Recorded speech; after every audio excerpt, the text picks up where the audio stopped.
We're not wearing hockey pads. It's the Entertainment Trampoline of Champions podcast. Nailed it. All right, perfect. I think that's what's on the banner. This is a show where we take the best, aka our favorites, in video games, TV shows, and movies. Video games not as much as we wish we'll to. We'll get there. But we'll get there next week. Every year we'll do a best of the year. Yeah. We'll get there next week. We'll do the 2007 video games. So that'll be a good topic. Some iconic shit started that year. That's currently iconic. But anyway, I'm Jeff over here. I don't really do anything except for this podcast now.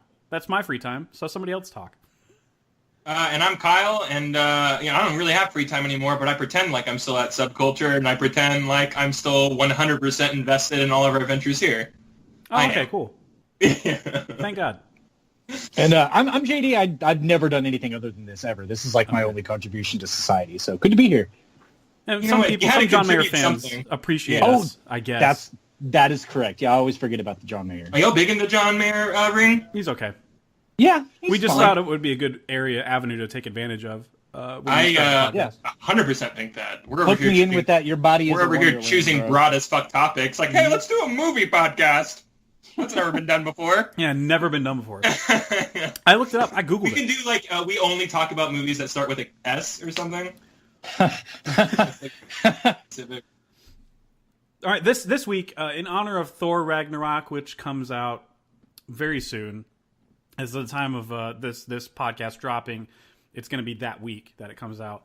And then Justice League comes out like 2 weeks later, so whatever. We're going to pile that in here, even though we're probably all going to hate it, just based on DCEU's track record and everything. But regardless, comic book superhero movies is the topic this week. Not necessarily just comic book movies, so like American Splendor's not in here or some shit. And not necessarily just superhero movies, so some like one-offs, like what's the one where Shaq was a superhero? Steel? That shit ain't in here. Yeah. Meteor Man's not in here. Sorry. Oh, man. So it's all about... unless those are comic books, but even then, they're shit. So never mind. What am I talking about? But yeah, this week, I mentioned that we're going to put these in a tournament, but before we do that, this week's episode, we're each going to reveal our top 10s. We're going to start from, each of us is going to reveal our 10 and then go 9. That's how top 10s work, you guys. We're going to go in reverse order. Mm-hmm. Starting with number 1, we're removing all tension from this list.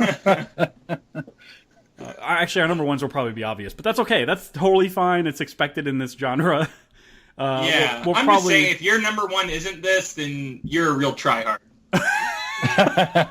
We'll probably end up ultimately like trying to decide on how to, kind of like we do with most disturbing movies, like try to find a fair way to balance the bracket episode so we can come away with a winner that fits more of the definition of comic book superhero. I don't know. We got to find a way to spice it up so it's not just like, well, our number 1 won again. You know what I mean? It's just tough to, I don't know. I just hate removing tension from an episode, basically. Yeah. And I'm sure all of our listeners do, too. Of course. It's very organic, usually. Got to keep it that way. And we also broke our rule that we normally kind of implement of no sequels or, whatever you want to call them, additions to franchises or cinematic universes. So... Because the line ended up getting blurry with Captain America and the Avengers. It was too blurry, yeah. Sure. Yeah, so we were just fuck it, you know? Civil War doesn't really feel like just a Captain America movie. Yeah. You know what I mean? Like, he's the star, don't get me wrong, but, like, he's definitely sharing the screen, like, with everybody. Yeah, like, and technically Homecoming is a Civil War sequel, so it's kind of like... I don't know, you know what I mean? So it just gets way too blurry. I never thought about that, yeah. So we were just kind of like, fuck it, let's just put them all in there. Because at a certain point in Marvel... They all started, if the same characters are in the movie, then it's a continuation of the story.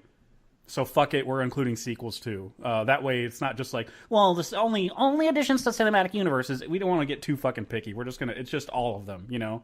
And even then, I came up with a finite number of honorable mentions, so I wasn't too upset about that. I don't know about you guys. I still came away with like, okay, enough honorable mentions. Yeah, I had enough honorable mentions, I would say. That was cool. I got enough in there. I wanted to talk about... There's a lot of shit in this topic, and I just very, very briefly just mentioned titles because we could even do an episode of worst. There's a ton of bad fucking movies that we all sat through. That would be really fun. We should do more worst because we're at our best when we're shitting on things. So. This is true. This is true. But 2 episodes of that, it's a beating. So it would be like It's once a lot, year we yeah. would have to do it. We would have to figure out a way to not. Remember, you know. Kyle, we did, and there is no podcast days. We did worst movies and then overrated, like back to back. Oh, and we were really mad the next week. Yeah, we were just like, fucking, Yeah, let's just talk about things we love. Jesus Christ, this is Jesus just a beating. Christ, yeah. Like, by the end of that second episode, I was like, man, let's not do this again. But the bad ones I wanted to bring up, and this is going to break a lot of hearts or piss a lot of people off and make them threaten us with, I don't know, bombs and whatever fucking kiddies behind keyboards argue with nowadays. Anyway, this honorable mentions I put on there. The obvious ones are like Batman and Robin, right? Catwoman. Oh, no, that's not here. Just general, yeah. Wow. Shitty Daredevil. All Fantastic... Elektra. Right. Elektra, I didn't see that, so I didn't put it in here, but like all the Fantastic Four iterations, I sat through all that shit. Ghost Rider, Green Lantern's such a waste. That was like probably the biggest wasted opportunity, to be honest with you. Well, actually, you know what? Batman v Superman, bigger wasted opportunity. We're going to go ahead and throw the grenade in the fucking listener's ear right now. Not a fan of that fucking movie at all. You know what, Jeff? I'm not a fan either, man. I don't know if we're just now talking about this for the first time, but... No, you know what? We've never brought it up before on this podcast, and we never at least once make a joke at DC's expense because their movies are inconsistent as fuck. Surely not at least once an episode. Right. At least one of the DCEU movies ended up in at least an honorable mention category for me. Like, thank God. Yeah, me too. Yeah. But Suicide Squad also kind of shitty. Spider-Man 3, there's a dance number in it. It can go fuck itself. And, of course, the whole reason that people were like, a Deadpool movie's never going to get made, X-Men Origin Wolverines. Yes. Wolverines? X-Men Origins Wolverine. Haven't even drank There's had that much multiple wine yet. Wolverines in this movie, yeah. There are in Logan, which is surprising. That's true. You would think they That's would call true. it Wolverines, but whatever. That's fine. That's totally fine. Logan. Logan. You killed them all, Daughter Logan. Jordy Picard. Luke Picard. I don't even know anymore. Anyway, let's get started with the fucking list. This week, we switch up the orders and stuff to keep it fresh. Kyle starts with his number 10. Oh, fresh. Forget fresh. You know what, man? We were just shitting on him just a second ago. We were just shitting all over it. Zack Snyder? We're not big Zack Snyder fans here. Right. No, we're not. Watchmen made my 10, man. Made my 10. Oh, cool. Yeah. It's my number 10, too. Oh, we synchronized. Good. Look at Oh, that. cool. No pushing. Yeah. I don't know if I'm skipping. Am I over? Well, we're synced, so it doesn't matter. Yeah, we're Yeah, synced. we're not Right. pushing. You Yeah. would. I'm next, and then you'd be after me, so it doesn't matter. Cool. You can just talk about it. It's the same. It's the same turn. You know what I mean?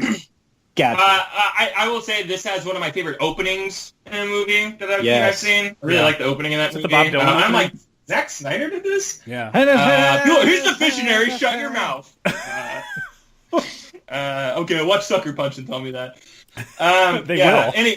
They will, and they will. Yeah, they will watch it, and they will say it. That's my problem with Zack Snyder. So he's got a lot of fanboys, that's for sure. Yeah. Anyways, not to go too far into the weeds on this one, I just really like this movie. I think it's really smart. I think it's one of the better straight-to-comic book adaptations that's ever been done. There's always something that gets messed up, and I would say almost every single important scene makes its way into that movie.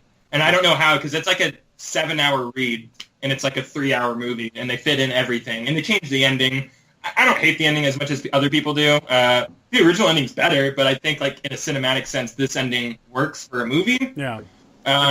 It's a Bible for a lot of people. Like, it's just kind of like if you divert from that word, then people are just going to get super fucking upset because this is... And it changed the ending of all things, which is like the big sucker punch, which the message is still the same for the most part. But the ending is different, and I don't know.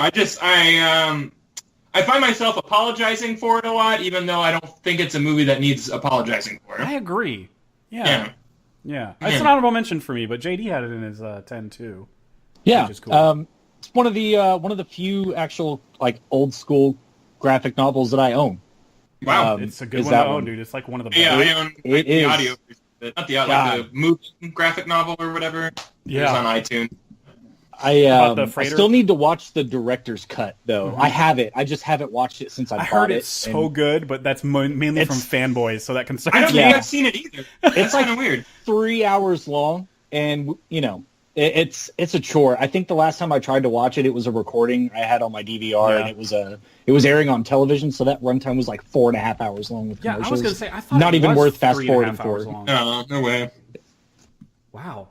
Yeah, Man, it's super long. So that might be my one piece of homework if I have any from this topic. It's going to honestly, be me that too, one. because I haven't seen it in a while. Like, I saw it in theaters twice, and which I saw it with my parents, by the way, the second time I saw it, and they were like enthralled all the way through because they were just so confused by like what the fuck was happening. Stunning. Well, it is visually stunning. Yeah. So when people are like, Snyder's a visually stunning director, I'm like, well, he did do that one movie that one time. He did do that one movie. And like, it's just a good superhero story. Like, they're not powerful beings except for one of them, you know, and like, it's just a real story about real human beings who wear costumes. Like, it's I don't know, it's real and it's gritty. And they're all and very flawed individuals. Like, they all have their demons. They're raping each other, man. Like, exactly. It's fucked up. Like, you know, it's completely flawed. Yeah.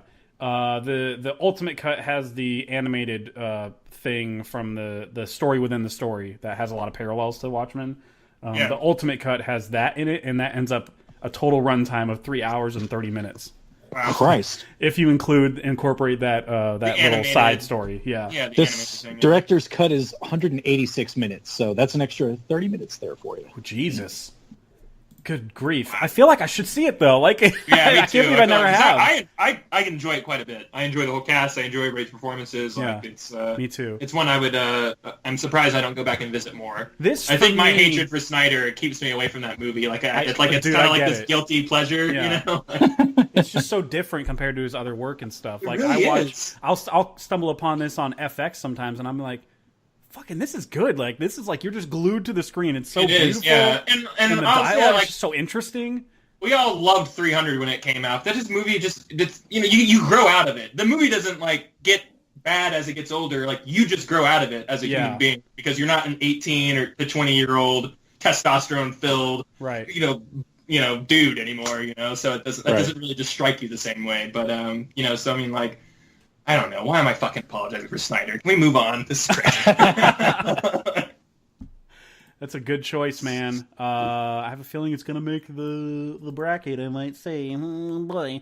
Anyway, I'm going to pretend I didn't already figure out what's going to make the bracket and stuff. But I'll just put, you know what? Fuck it. JD, I'll just put you in the order next since you guys synchronized. And then I'll just go last from here on. Who fucking cares? It's just smoother. Smooth. Sure. It's smooth. So my number 10 is an X-Men movie. Is it? Yes, it is. And it's not the only one of the franchise we're going to talk about. But it's X-Men First Class, dude. The movie's fucking awesome. Yeah, I like that movie. I saw that movie like 3 or 4 times in theaters. I just really couldn't get enough of it. It's one of those team-up movies that formula that you I love personally, like how they're like it ends up becoming like this kind of like a road movie at a certain point, even where they stumble upon Wolverine and he delivers the "Go fuck yourself," which is go fuck yourself. Yeah. Oh my god, that's my favorite. Make use of that one fuck you get for PG-13. Yeah, right. Man, they use the fuck out of it too, man. But yeah, ultimately when they're like stumbling upon new superpowered individuals, using obviously Cerebro to cheat to find them or whatever. But it's just interesting, like, to see what each person is capable of. And then when they're partying all together, being young because they're teenagers and destroying property and shit, basically, they're revealing their powers and stuff. And Darwin was absolutely shortchanged. That black guy who was a taxi driver or whatever. Oh, yeah. Like, he was like, hey, check out my power. I can adapt to shit. And then, like, Kevin Bacon just kills him in an instant. Which is a huge bummer. Huge bummer. But Kevin Bacon was so good in this movie. He was so enjoyable to watch, dude. I love the placement of the movie in terms of where we are in society. Because there were, like, many people were outcasts at that time, like the hippies, people of color in general. The Cuban Missile Crisis thing, I thought that was a very, very unique take on that. And, like, I felt like they could have, like, really tackled that, like, awesomely in sequels, but they kept jumping ahead way too far, you know? Like, when Magneto said he tried to curve the bullet or whatever to save JFK in Days of Future Past, I was like, that should have been the second movie. Like, you just skipped over exactly what could have been a great second movie. All about the assassination of JFK. Like, those moments in time are very interesting. The further along you go, the less like interested I am. Like in the 90s in the next movie, I'm not going to give a shit. I already know what happens in the 90s. Like, right. I don't care where you plug them in. And it became less about that in the sequels too. Like, yeah, I don't feel like Apocalypse ever felt like an 80s movie. Exactly. At any point in time. They only ever. walked out of Return of the Jedi, and that was it. Like, yeah, it's not enough for me. It's just not enough for me. Yeah, exactly. Like no one was wearing 80s. Like it didn't feel like it at all. Barely 80s. Yeah. Dropped opportunity. The only and of course Quicksilver's sequence when he had the 80s song playing was the only other time that you're like, oh, this is in the 80s. Yeah, right. But you didn't get that sense. But in the 70s, at least, or was that when that was Days of Future Past when Nixon did stuff? At least Nixon was fucking involved, you know, like right. There was some of that, but ultimately, still, it was still kind of like, I don't understand why you put them in the 70s and didn't include this gigantic moment that you could have included. But whatever, that's fine. But First Class really did it right, and it's fucking Matthew Vaughn, man. It's hard at work. This guy with Kingsman, the sequel that I loved and is still in like my top 20 of the year. And it's not a popular opinion, I understand, but I fucking love the sequel more than the first one. And he did Kick-Ass 2, which is an honorable mention for me, because it's just a great movie and a great tackling of that material. Anyway, he does such a great job with these characters. Michael Fassbender has like one of my favorite arcs and ultimately the best arc of the three movies. Every single movie, he has like an emotional moment in it. And it starts with this one. And his chemistry with McAvoy is fucking palpable. Like, it's just... They're good, yeah. Those two together are just a duo, man. And when Fassbender, every time he moves that satellite, and it's that part where McAvoy's trying to help him reach the pinnacle of his rage and his love, and he's, you know, Magneto's crying and moving the satellite, and just an emotional fucking scene, dude. And McAvoy's crying and shit. That's a great scene in a comic book movie. Like, when you think of logically on paper, you're like, this is fucking silly. He's just moving a satellite with his mind. But, and they're crying, fucking grown-ass men. But it's still just this great... There's so much context and layers behind it. This dude survived the Holocaust, for crying out loud. So, great movie. A lot of great character moments, and I can really attribute that to Matthew Vaughn, 100%. So that's my number 10. And Kyle, number 9 for you? I don't know, man. My number 9 is Deadpool. Oh, what? Yeah, that's a push. What? It's getting pushed. Every time this song fucking makes me laugh. I don't know why. We're good. Who gives a shit? I don't want to talk about this. Good. Yeah, pushing fuck that out movie. the show. You know what? Talking about it would be the worst thing you could do about that movie. It's already self-aware enough. We don't need to talk about it. Yeah, true. JD, what's your number 9? I put Spider-Man number 2 at number 9. Spider-Man 2. Thank God you didn't say 3, man. We would have had a problem. Yeah, well. right. Podcast. Man. You're even... like, oh, wait. No, I meant the amazing one. The Amazing Spider-Man 2. Yeah, Amazing Spider-Man 2 with Gwen Stacy. And... yeah. Oh, yeah, totally. Bryce Dallas Howard. She killed it. What? No, I think for me in this one, it's more the villain that I wrap around and remember being a little more standout. Like, Dafoe was really good as the Green Goblin. I mean, and that was our first cinematic experience with Spider-Man. But dude, he was so good, they brought him back to play his dead self. That's true. Right. Yeah, I mean, that was, other than, I think Boondock Saints might have been my first Dafoe exposure, which is a great exposure to him. What an exposure. Early on. Yeah, he cross-dresses, he lays down the law, he's gay. He's got a little bit of everything. It's pretty good, yeah. Yeah.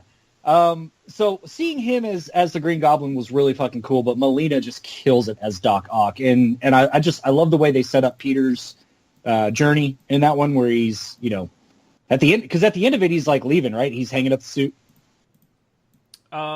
In comic, yeah, it's like midway through he hangs up the suit, right? Or that's right. It's a midway point. That's not how it ends. I forget. It's been so long since I've watched it, but no, it's an arc within the movie itself. And that's right, because he has to come back, right, and deal with. And when he comes back, it's like a big moment. They sell it really, really well in the writing and stuff, and the directing too, because he's putting on his glasses and he realizes he doesn't need them anymore. He just has the will to use his powers. That's all it takes. And he has this talk with Aunt May and this kid, and they're all talking about. This is before that part where they're talking about how this, you know, maybe Spider-Man needs Spider-Man more than the city does, and that's what it ultimately should boil down to. God, there's so much good stuff in Spider-Man 2. That's an honorable mention for me too. There's gonna be a lot. Cool. But that's a great choice, man. Man, I like I watched the behind the scenes a lot as a kid and how they did that Doc Ock suit. And I remember it being a decent mix of practical and CG. Like, he actually had some shit on him, if I remember right. I'll have to go back and watch it. Yeah. He did. But it was like very plastic looking. Like it didn't like, move. Yeah. No, not really. It was very stationary. But you could tell, I mean, for that time, I mean, this was what, like 2003? 2004? 2004. Yeah. Yeah. 2004. There was that train scene is incredible too, by the way. It's still one of like the best scenes in a comic book superhero movie. Like he has to remove his mask without even thinking because his focus is on stopping that train because he wants to get off and go home again. That's a John Mayer reference for everybody. But he's like just constantly shooting his webs at shit, and that was just so cool to see. And then when he passes out, and the occupants of the city carrying him, and like kind of like a Jesus moment to lay him down in the center of the train car, and they're just looking at him like he's just a kid, like my son's. You know what I mean? It just gives the city. That's what Sam Raimi was good at with the first two, was just giving the city more of a personality than instead of what Mark Webb, the director of the Amazing movies. Yeah, what a hollow experience those movies are. He forced like the city to be a thing. Like, oh my god, did he force it, man? Like with the cranes helping Spider-Man in the first Amazing Spider-Man. Oh, I hate it. It's my least favorite part of that movie. It's so ridiculous. The music swells up, and his broken leg is magically better, and like I'm like, fuck off with all this. Like, no, he's shot in the leg. He's shot in the leg, but still, like, he couldn't walk at all a second ago, but now the music is swelling and the cranes are moving. Right. Oh, so convenient. I have to give Amazing Spider-Man props for 3 of its casting. Well, I guess the second one too, because they were all in both of them, but for a time. But like Emma Stone, Andrew Garfield, and Dennis Leary, fucking great in their roles. Just so good. Yeah, I like Dennis Leary a lot, man. Their material was like, what the fuck, though? Like, sometimes Andrew Garfield and Emma Stone were just improvising, but not saying anything to each other. They were just like, and I'm like, you're not even saying anything to each other. What the fuck is this? Anyway, whatever. I still love them both. Obviously, they dated for realsies, so they had the real chemistry. Anyway, Spider-Man 2 is fantastic. That I remember really, really loving that when that came out.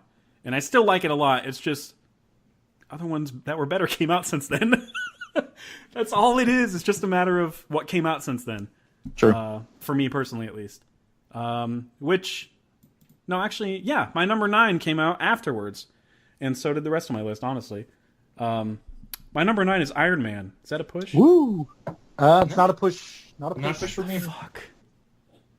That is unbelievable to me. All right. Hey, unbelievable. Look, okay, so sure, it's my number 9. It's not that high, but like, this is the start of the MCU that nobody thought was going to happen. If it were at number 4 for you, I'd feel a little bad, but you know, it ain't. To use your own number words, 9. Better shit has come out since then. So there you go. God, JD. Sorry, I love you. I don't know about that. I don't know about that, dude. I don't know Iron about Man. Not better Iron Man movies, just better comic book superhero movies, maybe. Right. Yeah. No, definitely better. Iron Man movies. Definitely 2 is not way better better. Iron Man 3 movies. we all knew was way better. Give me my bird. Give me my bird. Oh my god. Why? Why do you want your I want bird? bird.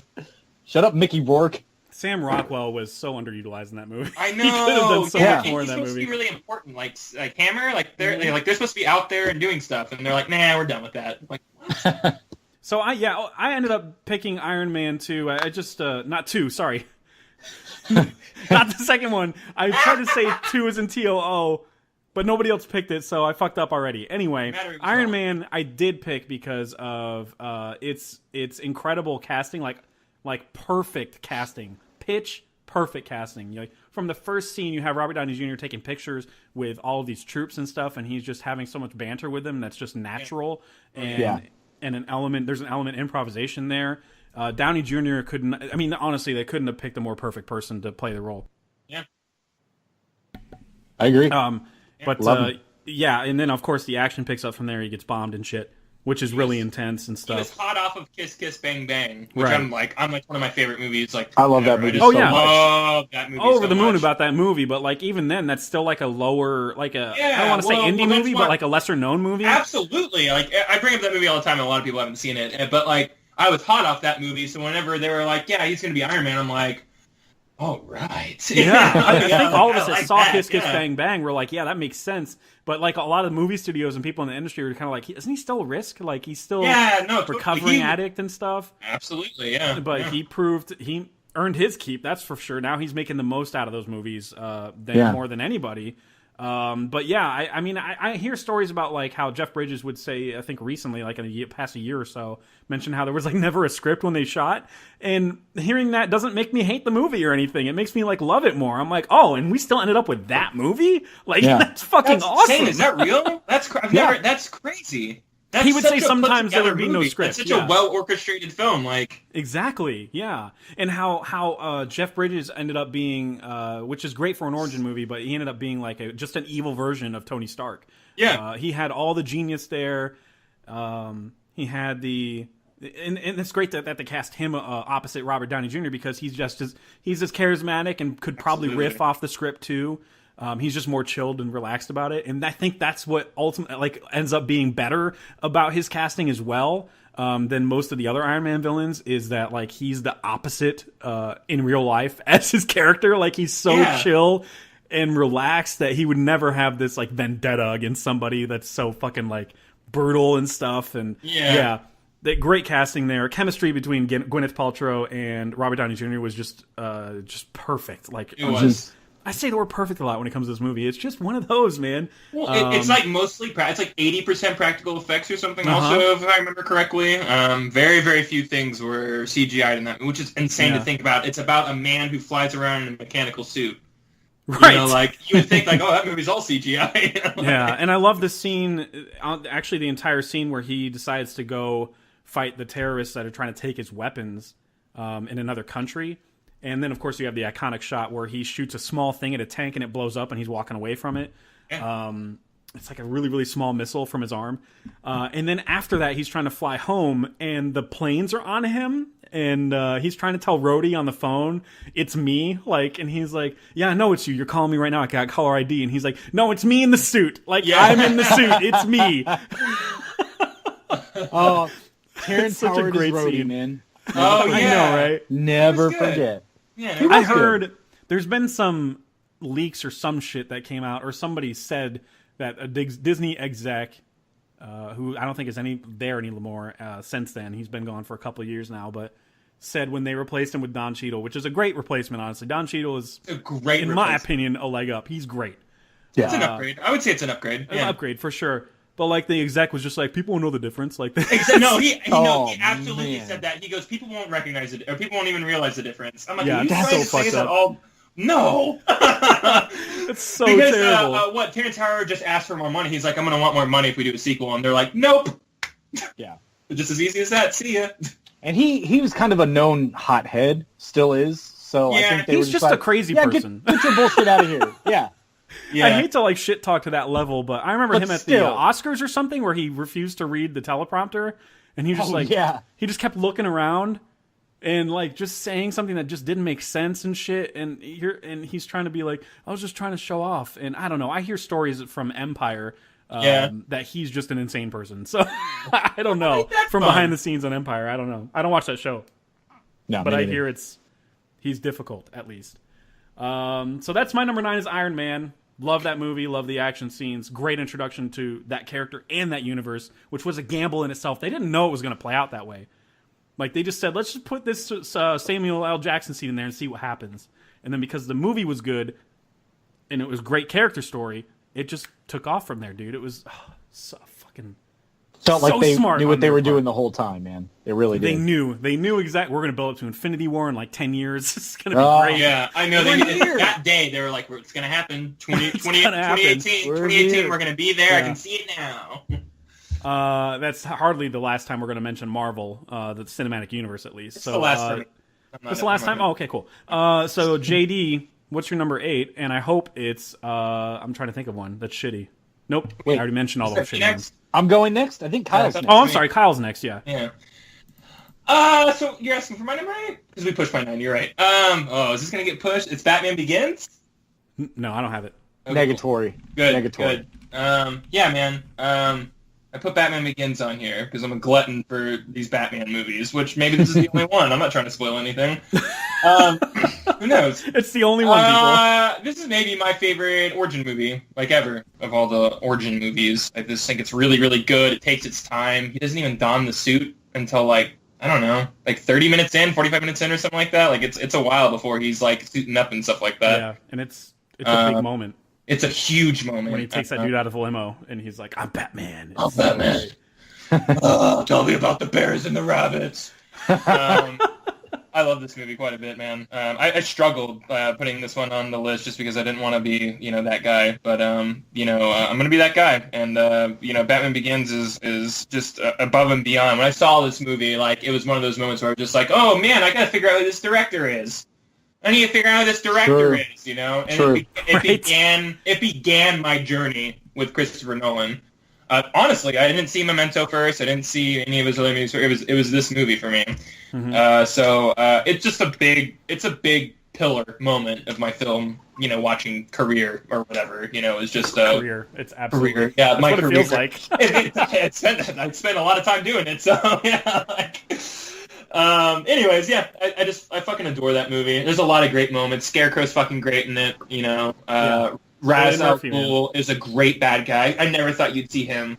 Like, he's such a comic booky villain, and they're like, no, we're gonna go with him like out of the gate. And it's like, and not only that, the most practical, realistic Batman movie anyone's ever done that takes place in a world very similar to ours, where the same rules apply and everything like that. We're gonna do the pretty much evil Doctor Strange. That's what we're gonna do. They took a ton of inspiration from Blade Runner. This movie, the visual aesthetic of it. Totally, I can see that. I can see that for sure. Yeah. Because they didn't have as big a budget where they could just film in Pittsburgh, like in Dark Knight Rises, or Chicago, like in Dark Knight. Like they couldn't use real cities. They kind of had to just kind of studio-ize it, Like, let's film a lot of it in the studio, but it's got a unique color palette and stuff, so it's Gotham. Yeah. So that you can tell that it's a very earlier Batman. And as Gotham evolves, it still feels like Gotham. It never doesn't feel like Gotham in this series. But we'll get there. Right. Maybe. I don't know.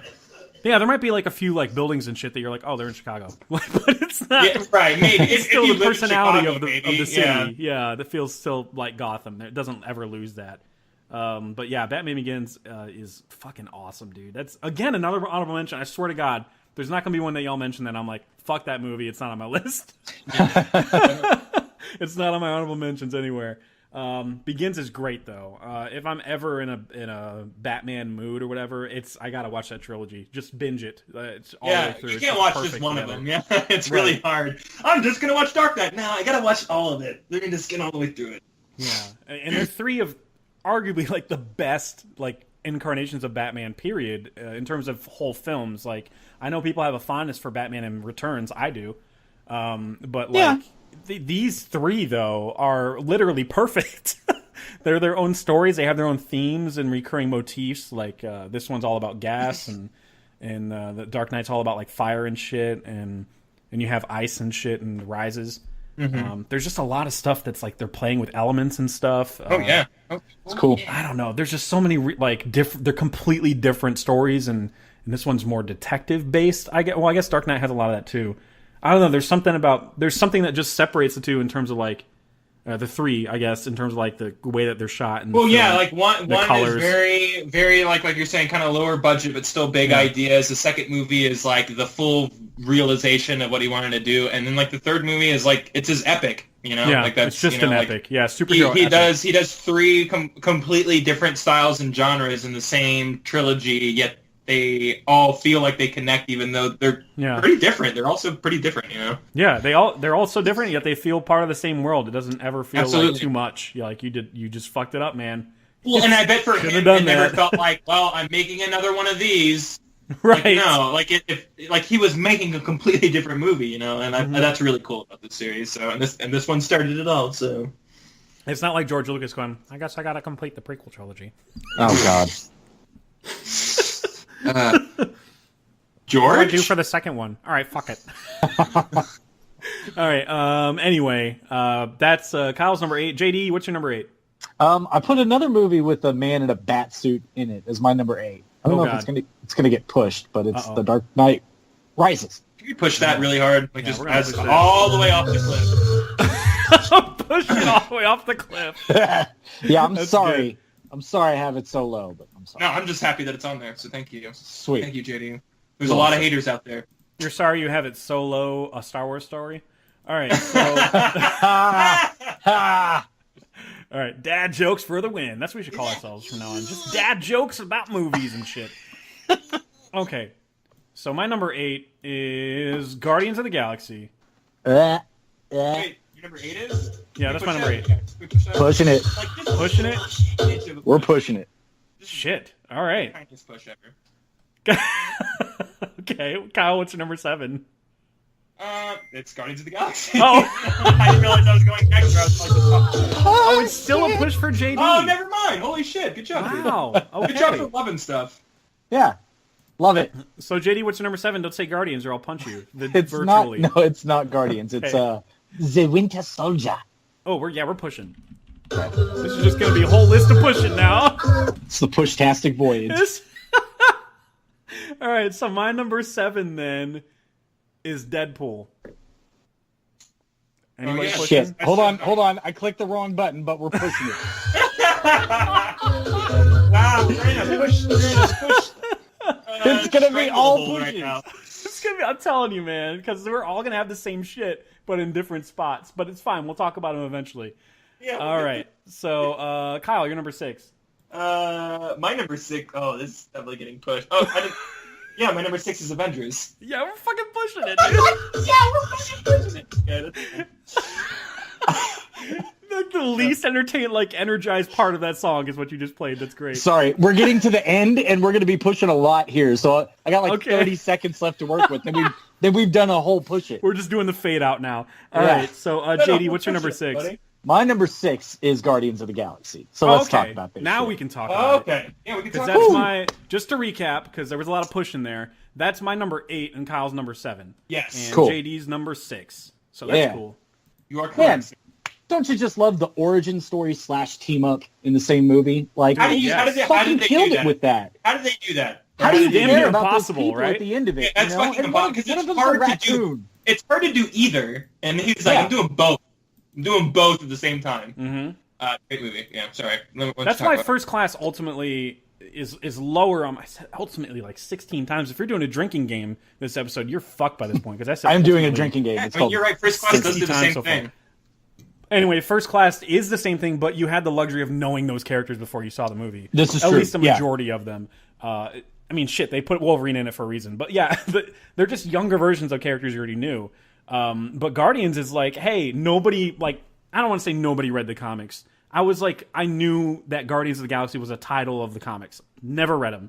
I don't know anybody that did, honestly. No, I didn't. Or they just didn't talk about them. So this was a giant gamble. This was a huge risk, and especially bringing in James Gunn. Like, are you fucking serious? Yeah. The guy who wrote guy Dawn that of the did Dead. Slither? Yeah, the guy who did Slither. Oh, he's perfect for a comic book movie.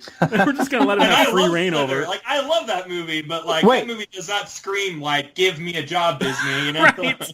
And the fat guy Give me from a Parks and franchise. Rec is your lead? What? Like, I know. Come on. How crazy was that? What a crazy! When I was like, I just Andy? saw his ass. Like, that guy is not a superhero. Yeah, No, I just saw not at his all. ass go, Leslie, it says here you have internet connectivity problems, or whatever. Like, or his ass, I just saw his ass run head first into an ambulance on fucking Parks and Rec, and you're telling me he's, like, our lead or whatever? but you know, It's they just, yeah. they But it worked tells his you a lot of transformation shit. into Parks and Rec so well. They're like, Oh, yeah, they did. Yeah, they hit stop it. drinking beer. Like, oh my god, that's great. That was so hilarious and like, yeah, just perfect. For that show, like it's just perfect. Of course, that's all it is. Yeah. Of course, that's all it is. Let's stop drinking beer, man. I'm gonna try that. 6-pack. Not. Right, exactly. Yeah, never gonna try that. Yeah, Guardians is on my list primarily because of all the things I just mentioned about the impossibility of the task at hand of making this not only just a cinematic movie, but a movie where you're attached to every single one of those characters and you care about their adventure, you're invested in it. You know, an argument could be made for Ronan. An argument could be made for a lot of these villains kind of being on the weaker side, specifically the MCU movies. I mean, and some of the X-Men ones too. But yeah, Ronan was fine. He was just there whatever. They got Thanos in there, you know. You finally got to see a little bit more of Thanos than just from an end credit scene. So, and if you didn't, comic book fans would have fucking like rioted. They True. would have been like, "How can you include Nebula and Gamora and Thanos isn't fucking Thanos anywhere?" Yeah. So that's probably why they felt they could get away with not showing Thanos in the second Guardians movie, and nobody was bothered by it because we just wanted to spend more time with these characters from the first movie. But in the first one, you had to have that connective tissue, or else everything else could have fallen flat if you didn't care about the characters. But of course, we ended up caring about the characters because it's fucking James Gunn. Right. It's so good, dude. You guys can talk about it. Sorry. I just really like those characters, man. No, I think they're really great. And yeah, you can say that Ronan's like a bad villain, and I agree, but like he's cool looking. Yeah, he looks cool. That opening cool scene looking. with him, like getting like bathed or whatever that ritual is.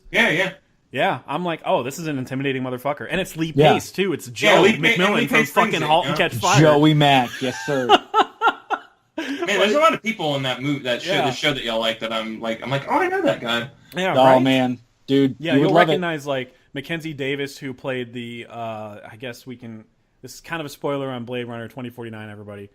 But Mackenzie Davis plays the surrogate lover for Kay in Blade Runner 2049. So, like, you know her now. Yeah. Have you seen Can I just be genuine right now? She's one of the most beautiful ladies I've seen in a long time. Agreed. Really? Yeah. Mackenzie Davis or the person that played Joy? The person who played Joy. Yeah. Oh, okay, yeah. That's not who I'm talking about. Oh. But she is absolutely gorgeous. Oh, okay. I'm thinking about the she's person. like new, like age Monica Bellucci, like with that accent and her attractiveness. Oh man, get out of here. She's trouble. Unbelievable. Perfect choice for that. Mackenzie Davis plays like the blonde prostitute or whatever. Oh yeah, she's pretty. Yeah, she's pretty too. But I like her. She's really good in that movie. And yeah, I mean, I've never seen her in anything else, so I just exactly right. I mean, she's in The Martian too, but like it's just ultimately it's like she's just also she's just in like *Halt and Catch Fire* was like her like launching pad for a lot of what you see her in after. And Carrie Bichet was in that bad season of Scrubs. She was the main person in Scrubs. You remember the 9th season where it was like following her voiceover and stuff? Yeah. The main character. Oh, yeah. She's in that show. Okay. Oh, yeah, she's weird. Great, dude. She's great. Have you seen Argo, Kyle? I have. Okay, yeah, she's in Argo, and so is Scoot McNairy, who plays Gordon in *Halt and Catch Fire*. They're together in Argo. Married too. in that. What is this show about? I know we're going into the weeds here, but the Silicon Prairie, man. It's about the tech, not boom, but like that tech the evolution era of it. Yeah, starting here, kind of as a peripheral to what's going on in Silicon Valley. So they called it Silicon Prairie here in Dallas. So, dude, they talk about Richardson. They talk about Plano. What? They talk about companies my fucking dad worked for. That's man, There's a guy that calls IBM the itty bitty machine company, and I fucking love it, man. His character is so great. He's that cowboy Texas, like, let me tell you something, Slick, and it's God, man, you have to watch the show. And it's what's great so about the show good. too is like I'm gonna have trouble with myself as just a TV viewer if I don't put this goddamn show in my top 10 at the end of the year. Totally. Because by the end of it, I am like hooked to these characters, and the actors, I forget who they are. You know what I mean? Like I've seen Lee Pace in Pushing Daisies. I've seen him in The Fall, which is a great movie everybody needs to fucking see, and nobody's seen it. Wait, The Fall? Like, is that The Fall's great. Yeah, Lee Pace. Yeah, like, that movie's so good. Yeah, the dude. Fall? Oh, I can't believe I've seen it. The movie's so great, and he's Lee such a Pace good is an actor. elf he's an elf in some of the Lord of the Rings movies, I believe, as well. He is. Yes. He's like he's like one of the royalty in Galadriel or whatever. Yeah. Right. He's the one that tells at the end of the Battle of Five Armies tells Legolas to find you're gonna go find a man. You're gonna go find a Strider. I'm totally talking about Aragorn. Yeah. Wink, wink. He's of the Undying. You just don't see these actors anymore. Scoot McNairy also played the handicapped dude in Batman v Superman that blew up his wheelchair. Anyway. You know, I don't remember that at all. Don't remember that, and I'm not going to go back and watch it to prove you right or wrong. I don't remember that even a little bit. Oh, that's the scene I get so mad at because, like, there's a bomb in the room. Like, Superman can hear his mom's heartbeat halfway across the world. Right. Girlfriend's heartbeat halfway, but he can't hear a bomb in the same room as him. Fuck off. Right. It's literally right next to him. It's literally standing right next to it. It's so dumb. And there's a lot in that scene that's dumb, dude. Like, there's the whole grandma's peach tea thing where she's turning around the jar to read the label, and everybody in the audience, of course, already knows it says fucking grandma's peach tea on it. We don't need this long turnaround to the fucking label. Oh, yeah. That movie makes But me it's so funny, mad. Jeff. Don't you get it? But it's pee-pee because it's funny. It's funny because it's pee-pee. All right. That was quite a diversion from Guardians, which is It's great. okay. We pushed there. the last 20 minutes of conversation, so it's a good It spot. is. for It's it. okay. Yeah. Yeah, we're on track. We're at an hour and we're halfway through it. This is good. Okay, this is good. All right, cool. And then we just got to make the bracket, which I've already made most of it anyway. Spoilers, I guess, to anybody. I guess spoilers to me. Killing the immersion. Breaking the immersion. I'm like aware I'm listening to a podcast right now. All right. Love with the shape of you. I don't understand what's happening. Ed Sheeran. That's the Ed Sheeran cameo of Game of Thrones. Stop I that. feel like I'm watching a TV show. Yeah, it's like, it's not dragons, it's not, people coming back to life, it's not any of this other shit. It's The a second ginger you singing added a a pop song. star to come on and sing a Fuck outta song here. on a show. Oh, okay, anyways. God. The outrage on that. Like, Did you should- anybody else have anything else to say about Guardians? No. I don't. No. I have a lot to say about this Ed Sheeran I thing, though. But I am Groot. That's all I got. I I am do Groot. too. I agree. I too am Groot. We are Groot. We are So Groot. that brings That me seems to great. my. Am I number 6 now? I guess I am. Mhm. My number 6 is Logan. Yeah, Oh. push Waiting that. for, You're waiting for going music. to have to push me, Yeah, Logan. you're gonna push that. Logan, push me. Push me Yeah, around, Logan. I've been saving that for a week. Push me. Yeah, I was like, because he's in a wheelchair. You're going to have to push me. Logan, push me. Logan. Err. We just All right, lost so that all. brings us to Kyle's number 5. My number 5 is obviously getting pushed. It is Civil War. Yes, that is a push for me, and apparently a push for JD too. Yeah. Otherwise, that music was just fucking interruptive, and you're just rude. Sorry. I'm just kidding. a little bit of So, both. JD, what's your number 5? My number 5 is the Avengers. Oh! Oh. Sorry, I got too excited. That's a push, my friend. Okay. Wow, man. I'm finally getting a push in! Nice. Nice. I'm finally getting a push in. I feel good about that. So my number 5... God damn it, just cue the music. Just play the music right now. I'm going to talk over it. The Dark Knight Rises. What's wrong with everybody? You might as well not even put it all the way up there, you know? Nine I was okay with, and you're like, yeah, I'll put it mid. No, I'm kidding. I'm being a jackass. This is like me getting upset about the Iron Man. Number 9. Come Yeah, on, guys. Are you kidding me? Yeah. You guys going to put it at 10? No one's gonna push this. I'm upset other people didn't take the responsibility of putting it higher in their list. It doesn't make any fucking sense. All I feel right. you, man. So, Kyle, what's your number 4? Number 4 is Logan. Ooh. Yeah, are we pushing it Is more? that a or- push? Pushing me again. Okay, that's it. No more pushing. The song is like literally done. We're literally not even... I don't think it's even possible at this point to push anymore. JD, what's your number 4? Civil War. Hold on. That is my number... That's just... Fuck it. We're pushing it. Alright, cool. Alright. So, that brings me to my 4, right? Yes. Captain America, the Winter Soldier. Push that. Ah. Can we push that really? Just a little bit. Wait, wait. Yeah, we're pushing it so little. All we got was a push at the end. So, Kyle, you're Done. next, though. What's your number 3? Oh, it's Captain America. Oh, Winter Soldier. Okay, cool. There we go. And JD irresponsibly had it at his number 2 low. Look, I'm sorry. That's my number 7 because fuck these movies. All right. Hey, I like the team up, okay? I love Winter Soldier, but I like the team ups. I feel Okay? really do bad too. about not putting. That's why my top 3 are team ups. I feel like I could probably swap more in Captain America: Winter Soldier, but like I always go back and think about Winter Soldier more. And I actually own Winter Soldier. I still don't own Civil War. I don't know. Sometimes that doesn't mean anything. It's on Netflix. Everything. Yeah, it is on Netflix. So that helps. Yeah, yeah, it does. It does help a lot. Yeah, I don't know. I really like this movie. Dude, man, too. It's a good spy movie. You can just take out all the bullshit, and it's just a great spy movie. You know, like no one has to be wearing star-spangled tights or anything like that. Like, and it's just a really good movie all around. I think Sebastian Stan, aka young Mark Hamill, is fucking awesome as Winter Soldier. He's young Luke. He's fucking rad. I think it's been a long time, maybe since the Joker, that anyone has looked so like imposing as a villain in a movie. Like where you just feel his presence, you know, like when he does when he comes on screen, you're like, oh, shit's about to get wrecked. And the music helps too. They did that kind of speaking of the Joker, they did that Hans Zimmer-esque thing where like it's just that high pitched, creepy fucking like loudness. Yeah. When you see him on screen for the first time, and you're like, who is this fucking guy, dude? Mm-hmm. Like he this he ruthless whoops everybody's assassin. ass every time. Like he sees somebody, like nobody wins against him in a one-on-one fight, so he's just like, you know, like, dude, how are you gonna stop this guy?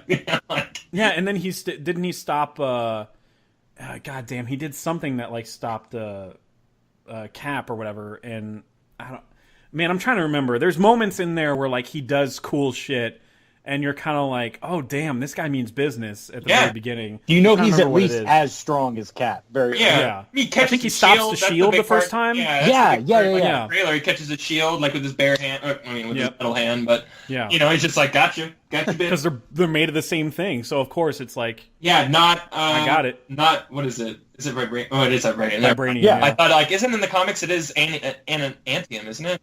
I'm sure it is because X-Men was part of that. That's what I just call like all the metals in Marvel. I'm like, not adamantium. That's what it's I'm adamant about it not being adamantium. We lost that in the Ward lawsuit.